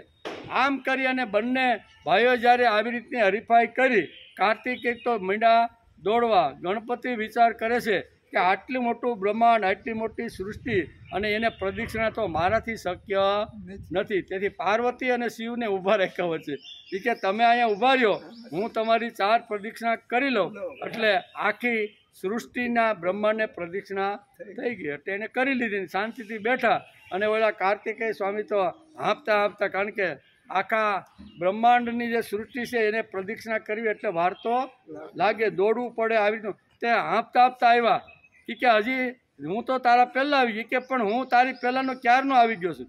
એ કે કેમ? તો કે આ પૃથ્વીની અંદર જે માનવ જાત છે ને એને આપણે 4 પ્રદક્ષિણા કરી લઈને એટલે આખા બ્રહ્માંડને પ્રદક્ષિણા થઈ ગઈ. એટલે મેં મા બાપને પ્રદક્ષિણા કરી લીધી. એટલે આ કહેવાનો અર્થ કે આખી સૃષ્ટિના પ્રતિનિધિ તરીકે માનવ જાતના અહીંયા ઉકેલ આપ્યો છે કે અવિનાશી પદ જે છે, અવિનાશી તત્વ સુધી જો પહોંચવાનું હોય તો આ બ્રહ્માંડ તો મોટું છે, અમે કેવી રીતે પહોંચી શકીએ? ત્યારે શાસ્ત્રકારો એનો ઉકેલ આપતા આ વાત આપને સમજાવે છે. પછી બીજી વાત આવી અહીંયા વનસ્પતિ સૃષ્ટિની કે ભાઈ વૃક્ષો છે, મોટા વૃક્ષો છે. હવે એની અંદર હવે આખું જે જંગલો હોય, હવે માણસ ત્યાં ક્યાં સુધી પહોંચવાનો છે નમસ્કાર? કારણ કે છોડની અંદર રણછોડ છે એમ પાંડુરંગ શાસ્ત્રીએ કીધું. વૈજ્ઞાનિકોએ આની પહેલાં જે સંશોધન કર્યું ને વૃક્ષ વનસ્પતિનું, ત્યારે બધાએ વૈજ્ઞાનિકો કીધું કે દરેક છોડની અંદર જીવ છે. શું છે? જીવ છે. એટલે એ નાનામાંથી મોટું થઈને ફળ ફૂલ જે કાંઈ છે ને એ જીવ અંદર પ્રવેશ કર્યો છે, તેથી આ બધી પ્રક્રિયાઓ થાય છે. પાંડુરંગ શાસ્ત્રીએ એનાથી એક ડગલું આગળ જઈને કીધું કે ફક્ત વૃક્ષની અંદર જીવ નથી, પણ વૃક્ષની અંદર વાસુદેવ ભગવાન પણ બિરાજમાન છે. આમ કરીને એક ડગલું મહાપુરુષે આપને આગળ લઈ જવાનો પ્રયત્ન કર્યો. તેથી અહીંયા વૃક્ષની અંદર વડલો હોય, પીપળો હોય, આંબો હોય, કોઈ પણ પ્રકારના મોટા મોટા જે તોતિંગ જે વૃક્ષો છે એના પ્રતિનિધિ તરીકે અહીંયા શાસ્ત્રકારોએ આપણે પીપળો આપ્યો કે પીપળાને તમે નમસ્કાર કરી લ્યો, પીપળાની પૂજા કરી લ્યો ને. કારણ કે પીપળાની અંદર 3 બ્રહ્મા, વિષ્ણુ અને મહેશ, આ 3નો વાસ જો કોઈમાં હોય ને તો એ પીપળાની અંદર છે. એટલે આખા દુનિયાના જેટલા વૃક્ષ વનસ્પતિઓ છે એના પ્રતિનિધિ તરીકે અહીંયા વૃક્ષનું પૂજન દર વર્ષે આપણે એક દિવસ ભાદરવા મહિનાની અંદર અહીંયા વૃક્ષ પૂજનનો રાખ્યો છે, અને એમાં ખાસ પીપળાનું પૂજન આટલા માટે કરવામાં આવે છે. બીજી વાત. ત્રીજી વાત, નાના જે ફૂલ છોડ છે એના પ્રતિનિધિ તરીકે અહીંયા કોણ છે તો કે તુલસી માતા. બરાબર? નાના જે પૌધા હોય ને એ પૌધાના પ્રતિનિધિ કોણ છે તો કે તુલસી. તુલસીને તું સવારે નમસ્કાર કરી લે એટલે દુનિયાની અંદર જેટલા નાના પૌધા છોડવા છે એ બધાને તારા નમસ્કાર પહોંચી જશે. આમ બધાને કીધું. તો એવી રીતે પછી પશુ સૃષ્ટિ આવી કે ભાઈ પશુ સૃષ્ટિ છે ભાઈ, તો આખી બ્રહ્માંડની અંદર જ્યાં દેશોની અંદર આટલી મોટી પશુ સૃષ્ટિ હોય તો માણસ ક્યાંય પહોંચી વળવાનો નથી. પણ મારે બધાની અંદર મારે ભગવાન જોવાનો છે, તો ભગવાન જોવાનો હોય તો પશુ સૃષ્ટિના પ્રતિનિધિ તરીકે આપણા શાસ્ત્રકારો ગાયને રાખી દીધી. ગાયનું પૂજન કરી લે, ગાયને નમસ્કાર કરી લે એટલે આખી સૃષ્ટિમાં જેટલા પશુઓ છે ને એ પશુઓને નમસ્કાર થઈ જાય. નહીંતર ઘણીવાર માણસ દલીલ કરે કે તમે એમ કહો છો કે પશુ માત્રમાં ભગવાન બેઠો છે, અમારે સિંહની અંદર રહેલા ભગવાનને જોવો છે. તો સિંહ તો ક્રૂર છે, વાઘ તો ક્રૂર છે, દીપડો તો આપણે ભાળતા જ મંડે ખા. તો આ બધા ક્રૂર જે પ્રાણીઓ છે ને જે એની પાસે કેમ જવાનું? ત્યારે શાસ્ત્રકારોએ કીધું કે આ બધાનો જે પ્રતિનિધિ છે ને એ ગાય છે. જેટલા પશુ પછી માંસભક્ષી હોય કે શાકાહારી કે ઘાસ ખાઈને જીવતા હોય એ બધાના પ્રતિનિધિ તરીકે ગાયને રાખવામાં આવે. આ બધું ભારતીય સંસ્કૃતિમાં, ભારતીય તત્વજ્ઞાનમાં આ બધી વાતો લખેલી છે. તેથી અવિનાશી પદને કોણ પામી શકે તો કે જે તત્વદર્શી હોય તે જ અવિનાશી બ્રહ્મને પામી શકે. અને અવિનાશી બ્રહ્મને જે તત્વદર્શીઓ જે પામી ગયા છે એ જ રસ્તે તારે ચાલવાનું છે. તારે કાંઈ નવો રસ્તો ઊભો કરવાનો નથી. જે હજારો વર્ષ પહેલાં ઋષિઓએ જે આખી વાતો કરી છે, ભગવાને જે આખો સુંદર મજાનો હાઈવે બનાવી દીધો એના ઉપર ચાલીને તારે જવાનું છે. એટલે અહીં કહે છે કે આ તત્વદર્શીઓ જે રસ્તે ગયા છે એને આપણે આ સરસ મજાનો માર્ગ બતાવ્યો છે. પછી મનુષ્ય સૃષ્ટિ હોય, પશુ સૃષ્ટિ હોય, વનસ્પતિ સૃષ્ટિ હોય કે નાના છોડની સૃષ્ટિ હોય, એ બધા સૃષ્ટિની અંદર ઈશાવાસ્ય ઇદમ સર્વમ યત્કિંચિન જગત્યાન જગત તેન ત્યક્તેન ભુજિતા મા ગૃધ કશ્ય સ્વિરમ. આ બધાને તું નમસ્કાર કરતો જઈશ ને તો બ્રહ્માંડની અંદર તું આખી સૃષ્ટિને તે નમસ્કાર કરી લીધા છે. તત્વજ્ઞાન અહીંયા શ્રીમદ ભગવદ્ ગીતા આપણે હળવું કરીને સમજાવવાનો પ્રયત્ન કરે છે. નહીંતર અવિનાશી છે, અવ્યય છે. બીજો શબ્દ કેવો છે? અવ્યય, કે જેનો કોઈ દિવસ વ્યય થતો નથી. વ્યય આપણા બધાનો થાય. આજે બાળપણ હોય, યુવાની હોય અને ધીમે ધીમે વ્યય થતો ચામડી બારી નીકળી જાય, આંખો અંદર વહી જાય, કાનેથી સંભળાય નહીં, ખાવાનું પચે નહીં, વ્યય થાય ને. જે શરીર આપણું યુવાનીની અંદર હતું એવું શરીર વૃદ્ધત્વની અંદર રહેતું નથી. તેથી એનો વ્યય થાય છે. તો કે જે અવ્યય, કે જેનો કોઈ દી વ્યય થતો નથી, તે જે અવિનાશી છે તે એ અવિનાશી તત્વ પાસે પહોંચવા માટે ભક્તિ એક જ આધાર છે. ભક્તિ વગર શક્ય નથી. અંતે તો ભગવાનને ભક્તિ જ આપણે સમજાવવાની છે. ઇન્દ્રિયો ઘણીવાર ખોટી વસ્તુને ઘણીવાર સાચી સાબિત કરવાનો પ્રયત્ન કરે. દોરડું હોય, રાતના સમયે આપણે ખેતરે જતા હોય, અંધારા જેવું હોય અને બત્તીની લાઇટ કરીએ ત્યારે રસ્તાની અંદર અહીંયા એક દોરડું પડેલું એટલે આપણે એમ થાય કે આ તો સાપ જ પડેલો છે. એટલે થોડો ગભરામણ થાય, થોડી બીક લાગે કે કેમ આગળ જવું. પણ ધીમે ધીમે નજીક જાય અને જોઈ તો ખબર પડે કે આ તો ટાયર છે ભાઈ, આ તો પેદલ સાયકલનું ટાયર છે, આ કાંઈ સર્પ નથી. પણ આપણી ઇન્દ્રિયો ઘણીવાર આવી રીતનું ખોટું હોય ને એને સાચું કરવાનો પ્રયત્ન કરે છે. તેથી ઇન્દ્રિયો, મન, બુદ્ધિ ઉપર વિશ્વાસ ન રાખતા ભક્તિ ઉપર વિશ્વાસ રાખીને માણસે આગળ વધવાનો પ્રયત્ન કરવો જોઈએ. તો આ અવિનાશી પદને પ્રાપ્ત કરી શકાય છે. આ બ્રહ્મ તત્વ અવિનાશી છે, જે સમસ્ત બ્રહ્માંડમાં વ્યાપ્ત છે. આ તત્વનો વિનાશ કરવા માટે જગતમાં કોઈ સમર્થ થયો અત્યાર સુધી તો આ જગતની અંદર અવિનાશી પદ એટલે કે અવિનાશને નાશ કરવા માટેનો ઘણા લોકો ઘણી રીતે પ્રયત્ન કરે છે, પણ આ તત્વને કોઈ અત્યાર સુધી નાશ કરી શક્યું નથી. સત કેવું છે? અવિનાશી છે, જે વિકારી નથી, જેમાં ફેરફાર નથી, જેમાં વિનાશ નથી. આવા તત્વને અવિનાશી તત્વ કહે છે. એમ ભગવાન શ્રીમદ ભગવદ્ ગીતાના 2 અધ્યાયના 17મા શ્લોકમાં પ્રથમ જ અવિનાશી શબ્દ વાપરે છે. એને અવિનાશી તત્વ કહે છે. અવિનાશીમાં ઘણી વાતો છુપાયેલી છે. એમાં સત, ચિત્ત અને આનંદ, અવિનાશ જે શબ્દ છે ને એની અંદર આ વાત છુપાયેલી છે કે સત, ચિત્ત અને આનંદ છે તે અવિનાશી છે. સત એટલે હોવાપણું, અવિનાશી એટલે કે હોવાપણું એને સત કહેવામાં આવે છે. સર્વવ્યાપક અવિનાશી છે, સર્વ સમર્થ છે, તેને જાણે છે, તેને તત્વદર્શી કહેવામાં. અહીંયા સર્વ સમર્થ છે. ગમે તેવી અગવડ હોય પણ એકવાર ભક્તને અગવડ પડે તો ભગવાન એની અગવડને દૂર કરવા માટે અહીંયા આવે છે. એવા તો ઘણા બધા પ્રસંગો આપણી ભારતીય સંસ્કૃતિ અને સંતો મહાત્માના ચરિત્રમાં આપણે જોવા મળે છે. ભારતીય સંસ્કૃતિમાં ત્યાગ અને પાવિત્ર આ 2 ગુણોનું અત્યંત મહત્વનું સ્થાન ભારતીય સંસ્કૃતિમાં બતાવવાનો પ્રયત્ન કર્યો. ભારતીય સંસ્કૃતિની અંદર ઘણી બધી વાતો છે, ઘણા બધા એવા તત્વો છે, ઘણું બધું એવો વિચાર છે, પણ ત્યાગ અહીં કહે છે ને કે ત્યાગ અને પાવિત્ર આ 2 ગુણોનું અત્યંત મહત્વ સમજાવવાનો પ્રયત્ન કર્યો છે. આ મહત્વ સમજાવવા માટે ઘણીવાર આપણે ઘણી વાતોનો વિચાર પણ કરવો જોઈએ. ભારતીય સંસ્કૃતિમાં ત્યાગ અને પાવિત્ર આ 2 ગુણોનું વર્ણન અત્યંત મહત્વનું સ્થાન છે. ભારતીય મનુષ્ય કેવળ પૈસાને અને સત્તાને મહત્વ આપતો નથી. ફક્ત પૈસા છે અને સત્તા છે એને ભારતીય સંસ્કૃતિમાં બહુ ઓછું સ્થાન આપવામાં આવે છે. મૂળ છે ત્યાગ અને પાવિત્રતા. જેના જીવનમાં ત્યાગ છે, જેના જીવનમાં પાવિત્ર છે, જેને ભગવાન ઉપર 100%નો વિશ્વાસ અને શ્રદ્ધા છે ને આનું જ મહત્વ ભારતીય સંસ્કૃતિમાં ગાવામાં આવ્યું છે. સત્તા સંપત્તિ સાથે સાથે ત્યાગ અને પાવિત્ર હોવા જોઈએ.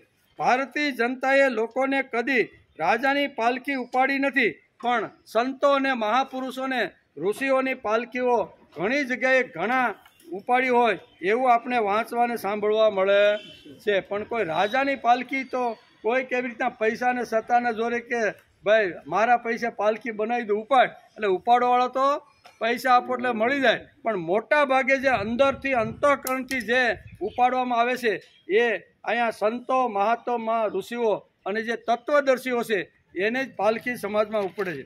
ભારતીય સંસ્કૃતિ એ મહાન વિભૂતિઓનો ઇતિહાસ છે. મહાપુરુષો, તત્વદર્શીઓના ચરિત્રો એટલે જ ઇતિહાસ. આપણા જે ચરિત્રો છે, આપણા જે ભારતીય સંસ્કૃતિમાં જે ઇતિહાસની અંદર જે અહીંયા સોનાના શું કહેવાય સોનાની છબીની અંદર જે મઢાઈ ગયા છે ને એવા ચરિત્રો ભારતની અંદર ઘણા બધા છે. જે તત્વદર્શી છે, જે પ્રભુ સુધી પહોંચી ગયેલા છે એવા મહાપુરુષો આ જગતની અંદર ઘણા બધા છે. મહાપુરુષ બનવા માટે બાળપણથી જ માણસની અંદર આવી રીતની વૃત્તિ કેળવવાનો પ્રયત્ન કરવો જોઈએ. ભારતીય સંસ્કૃતિમાં એવા અસંખ્ય ચરિત્રો છે કે જે ચરિત્રોને આપણે કદાચ વાગોળે રાખીને તો આ જીવન પણ આપણા ટૂંકા પડે, ઓછા પડે. એવી જ એક વાત આજથી, જે વખતે ભારતની અંદર મોગલ સલ્તન ચાલતી હતી. મોગલ એટલે મુસલમાનોનું રાજ્ય હતું અને મોટા મોટા આવી રીતના રજવાડાઓ રાખીને બેઠા હતા. એવા કાળની એક આ વાત છે, એને આજે આપણે સમજવાનો પ્રયત્ન કરી. ભારતીય સંસ્કૃતિ એ મહાન વિભૂતિઓનો ઇતિહાસ છે. મહાપુરુષો અને તત્વદર્શીઓના ચરિત્રો એટલે જ ઇતિહાસ. ભારતીય સંસ્કૃતિનો ઇતિહાસ એટલે ભારતીય સંતોનો ઇતિહાસ. ભારતીય મહાપુરુષનો ઇતિહાસ, ભારતીય ઋષિઓને અવતારોનો ઇતિહાસ, ભારતીય તત્વદર્શી તત્વજ્ઞાનીઓનો ઇતિહાસ. તેથી જ આ માટી પવિત્ર છે. ભારતીય માટી પવિત્ર શા માટે છે? અમે જ્યારે ગોકુળ વૃંદાવનમાં જઈએ છીએ ત્યારે રમણ રેતીમાં શા માટે આળોટીએ છીએ? ઘણા લોકો ગાંડા ગણે કે આનું તો મગજ ખસી ગયું લાગે છે. ભણેલા હોય, બુદ્ધિમાન હોય એવા લોકોને લાગે કે હવે આ રેતીમાં આળોટીને હું નકામા શરીરને બગાડે છે. પણ એને ખબર નથી કે 5000 વર્ષ પહેલાં અમારો કનૈયો આ રમણ રેતીની અંદર નાચ્યો તો, કૂદ્યો તો, આળોટ્યો. એ માટી અમારા માટે પવિત્ર છે. 5000 વર્ષ પહેલાં જે બની ગયેલી ઘટના એ આજે અમારા માટે પણ પવિત્ર છે. તેથી વૃંદાવનની માટી હોય કે યમુનાના તીરની માટી હોય કે આવી રીતની રમણ રેતીની માટી હોય ને, એ માટીને પણ આપણે ઘેરે લઈ આવીને એનું પૂજન કરીએ. શા માટે?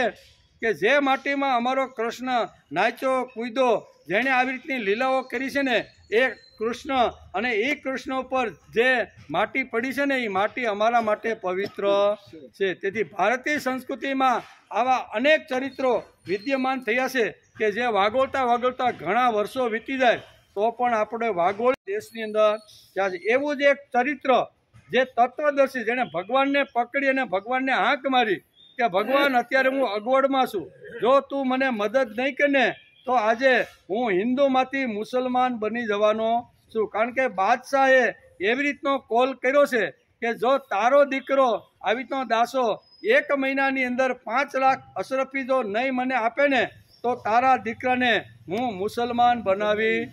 આવો દાસો જેલની અંદર બેઠો બેઠો ભગવાનને પ્રાર્થના કરે. આવા તો અસંખ્ય ચરિત્રો ભારત ભૂમિની અંદર થયા છે. તેથી ઋષિઓનો, સંતોનો ઇતિહાસ માણસ ગાય છે.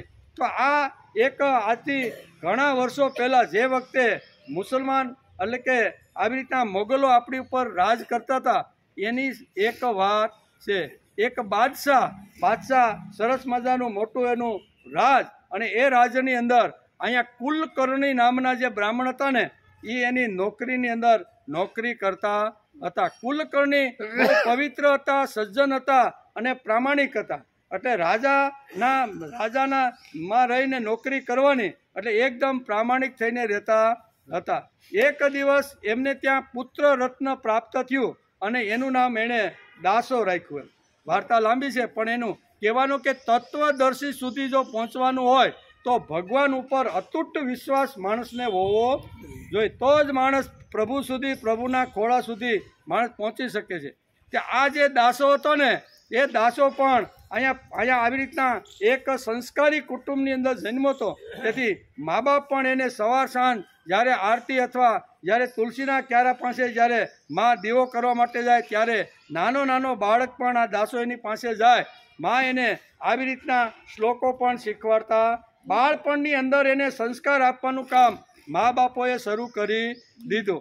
જે વખતે તુલસીનું પાન તોડવા માટે જ્યારે દાસો થાય અને મા દીવો પ્રગટાવીને 2 હાથે નમસ્કાર કરતી હોય ત્યારે મા કહેશે કે દાસો આ તુલસી માતા છે, એને આપણે 2 હાથ જોડીને પહેલાં નમસ્કાર કરાય અને પછી જરૂર હોય તો એના પાન આપણે લેવા. એમ કરી અને તુલસી શ્રી સખી શિવે પાપહારિણી પુણ્યદે નમસ્તુ નારદ નુતે નમો નારાયણ પ્રિય. હે નારાયણને પ્રિય એવી તુલસી માતા, અમારા તને નમસ્કાર. આમ બાળપણથી ડગલે ને પગલે, હાલતા ને ચાલતા મા બાપે સંસ્કારો આપવાનું કર્યું. એક દિવસ આવી રીતનો 7-8 વર્ષનો ધીમે ધીમે મોટો થયો અને આંગળી પકડીને રોજ દરબારની અંદર બાદશાહ પાસે જે વખતે એના પિતા જતા તો એની સાથે ઘણીવાર દાસોને પણ લઈ જતા હતા. એના જે કાંઈ નાના મોટા જે કામ હોય ને, આ કુલકર્ણીનું જે કામ હતું ને બ્રાહ્મણનું, એ શું હતું કે કર ઉઘરાવવાનું. જે કાંઈ ખેડૂતો પાસે અનાજ આવે એ અનાજમાંથી જે કર રાજાને આપવાનો હોય બાદશાહને, એ બધું ભેગું કરી અને મોટા મોટા ગોડાઉનની અંદર એને મોકલવાનું. આ કામ કુલકર્ણીનું હતું. એક દિવસ આવી રીતના રાજ દરબારમાંથી પાછા ફરતા આંગળીને ટેરવે પકડેલા દાસોએ પિતાને પૂછ્યું કે પિતાજી, આ સામે આવે એ બધા કોણ છે? તો કે આ બધા જે આવે છે ને એ બધા અહીંયા વટાળ પ્રવૃત્તિ કરવા માટે મૌલવીઓ બધા છે. કેવા? બધા મૌલવીઓ છે. અને તો ત્યારે બીજો પ્રશ્ન પૂછ્યો કે આ વટાળ પ્રવૃત્તિ શા માટે કરે છે? તો કે હિન્દુમાંથી મુસલ બનાવવા માટે આ મૌલવીઓ આ ઘર ઘરની અંદર ગામડે ગામડે બધે ફરે છે અને આજે આપણા દરબારની આ શેરીઓમાં ફરતા રહેલા છે. ત્યારે બીજો પ્રશ્ન દાસોએ પૂછ્યો કે આ વટાળ પ્રવૃત્તિ કરવા માટે મૌલવીઓ જે શેરીઓની અંદર ફરે છે, હિન્દુમાંથી મુસલમાન બનાવે છે, તો આને પૈસા કોણ આપે છે આવવા જવાના, ખાવા પીવાના? ત્યારે અહીંયા એના પિતા કહે છે કે રાજાની તિજોરી, બાદશાહની તિજોરીમાંથી આપણે જે કર ભરીએ ને, એ કર ભરીએ એમાંથી રાજા આ વટાળ પ્રવૃત્તિ શરૂ કરે છે. ત્યારે અહીંયા સિંહની ગર્જના, જેમ સિંહ ગરજે ને એમ 7-8 વર્ષનો ગરજી ઉઠે કે બાપા આપણે પરસેવો પાડે, ખેડૂતો મહેનત કરે અને એમાંથી 15-20% ભાગ કાઢીને રાજાના દરબારમાં આપે અને જો વટાળ પ્રવૃત્તિ કરતા હોય એ પૈસાથી, તો આ તો અધાર્મિક કહેવાય. આપણા જ પૈસે તાગડ ધીંગા કરવાના, આપણે જ પૈસે હિન્દુમાંથી મુસલમાન બનાવવાના, આ તો અધર્મનું કામ છે. બાપા આપણે આવી નોકરી કરવી નથી. તમે તો અધર્મને જે ઠેકો લઈને બેઠો છે એવા બાદશાહની નોકરી કરી અને તમે આ ધંધો કરો. પણ બાપા વિચાર કરે છે કે આજીવિકા માટે બીજું કોઈ સાધન મારી પાસે નથી, આનાથી જ અમારા કુટુંબનો વ્યવહાર બધો હાલે. વિચાર આમ તો ઘણા બધા પ્રસંગો એવી રીતના બન્યા છે. ત્યારથી રાજા અહીં કાંઈ દાસોના મનની અંદર એક વિચાર આવ્યો કે આ તો અધર્મ જ કહેવાય. એક દિવસ ફરતા ફરતા ઘણીવાર બાપાની આંગળી પકડી અને રાજ દરબારમાં બાદશાહની પાસે જાય. પાછા ફરતા એણે એક નર્તકીનું ટોળું જોયું, નાચવાવાળી, ગાવાવાળી. એટલે દાસોએ પ્રથમ પ્રશ્ન પૂછ્યો કે બાપુજી આ કોણ છે? તો કે એ બધી ગાવાવાળી, નાચવાવાળી, કૂદવાવાળી છે. તો કે ક્યાં જાય છે? તો કે બાદશાહના દરબારમાં જાય છે. તો કે શા માટે જાય છે? તો કે બાદશાહને આજે સંગીત સાંભળવાની ઈચ્છા થઈ છે ને, એટલે સંગીત સાંભળવા માટે આ બધી નર્તકીઓ ત્યાં જાય છે. તો આ બધી નર્તકીઓ ત્યાં નાચગાન કરશે તો પછી એને પૈસા કોણ આપશે આવવા જવાના?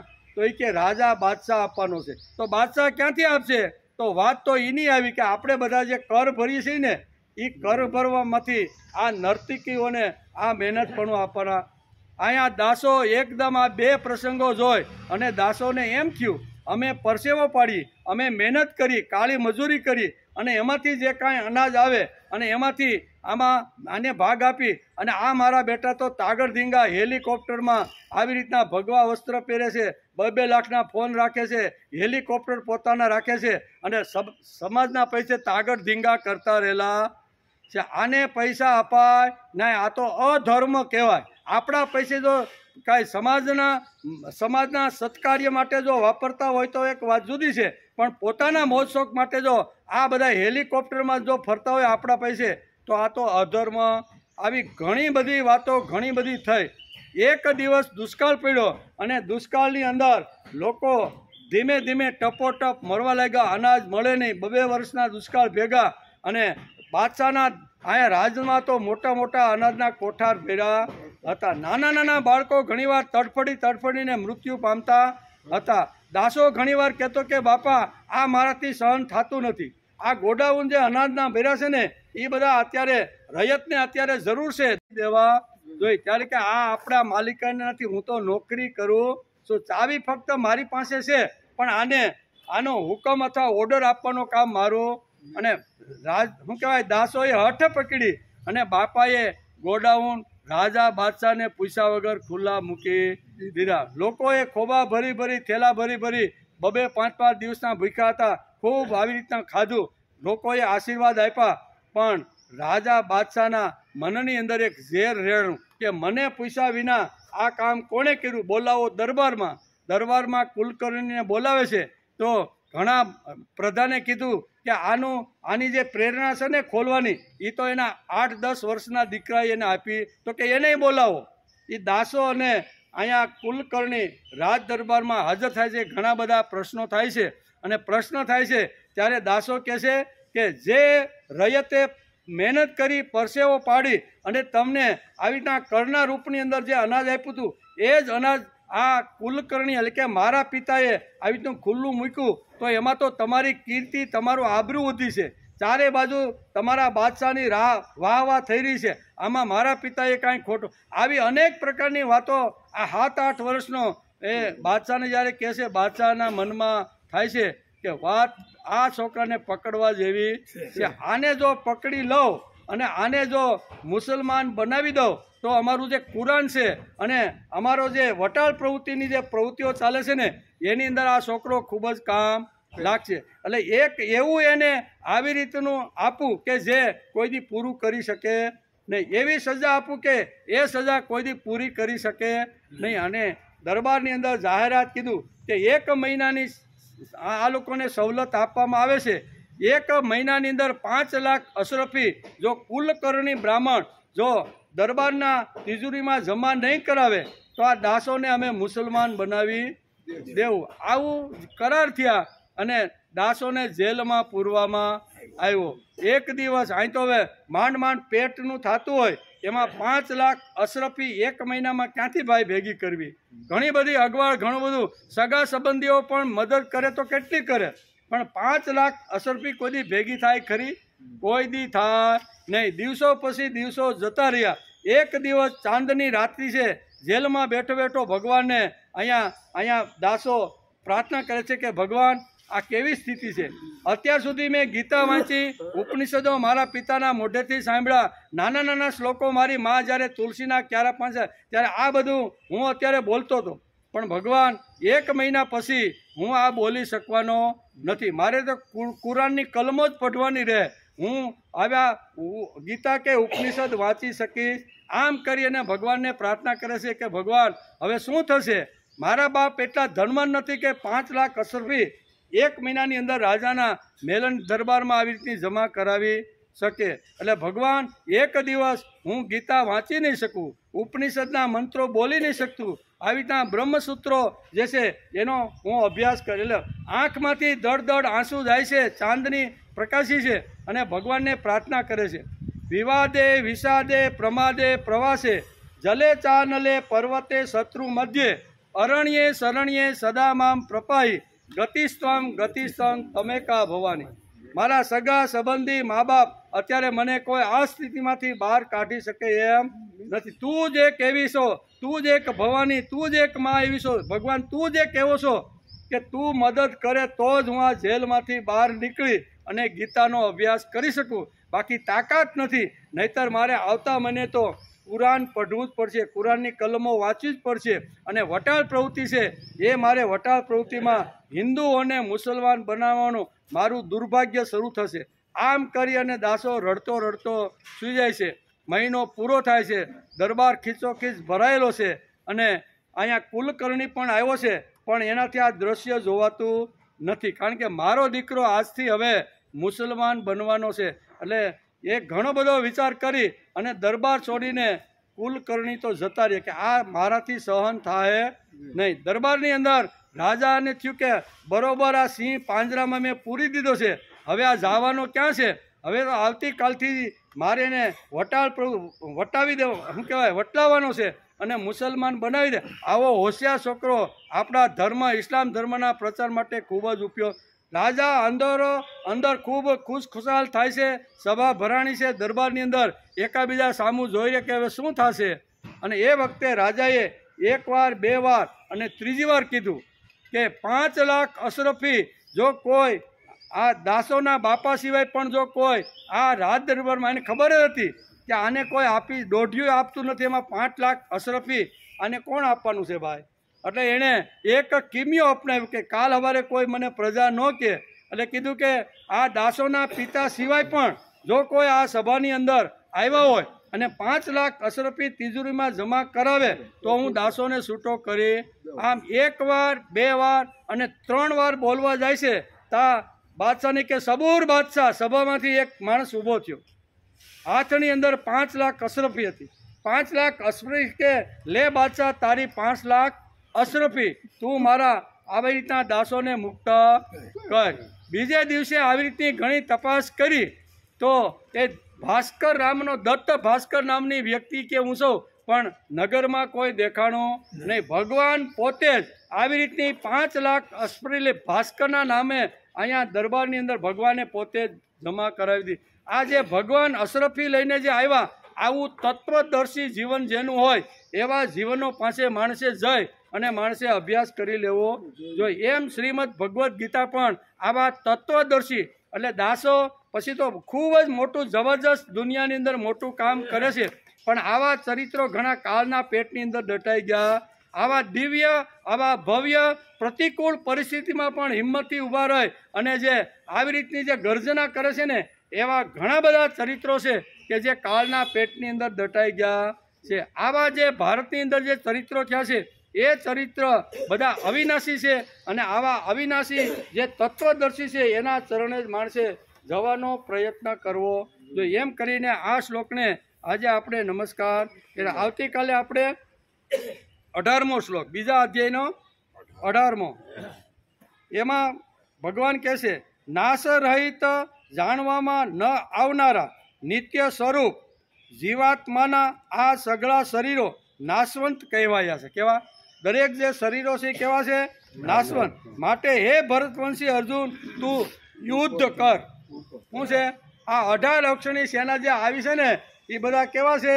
નાશવંત. માટે હે અર્જુન, તું યુદ્ધ કર. આમ કરી અને નાશવંત પદાર્થો કેવી રીતના છે એનું વર્ણન ભગવાને આ શ્લોકની અંદર કર્યું છે. એનો વિચાર આપણે આવતીકાલે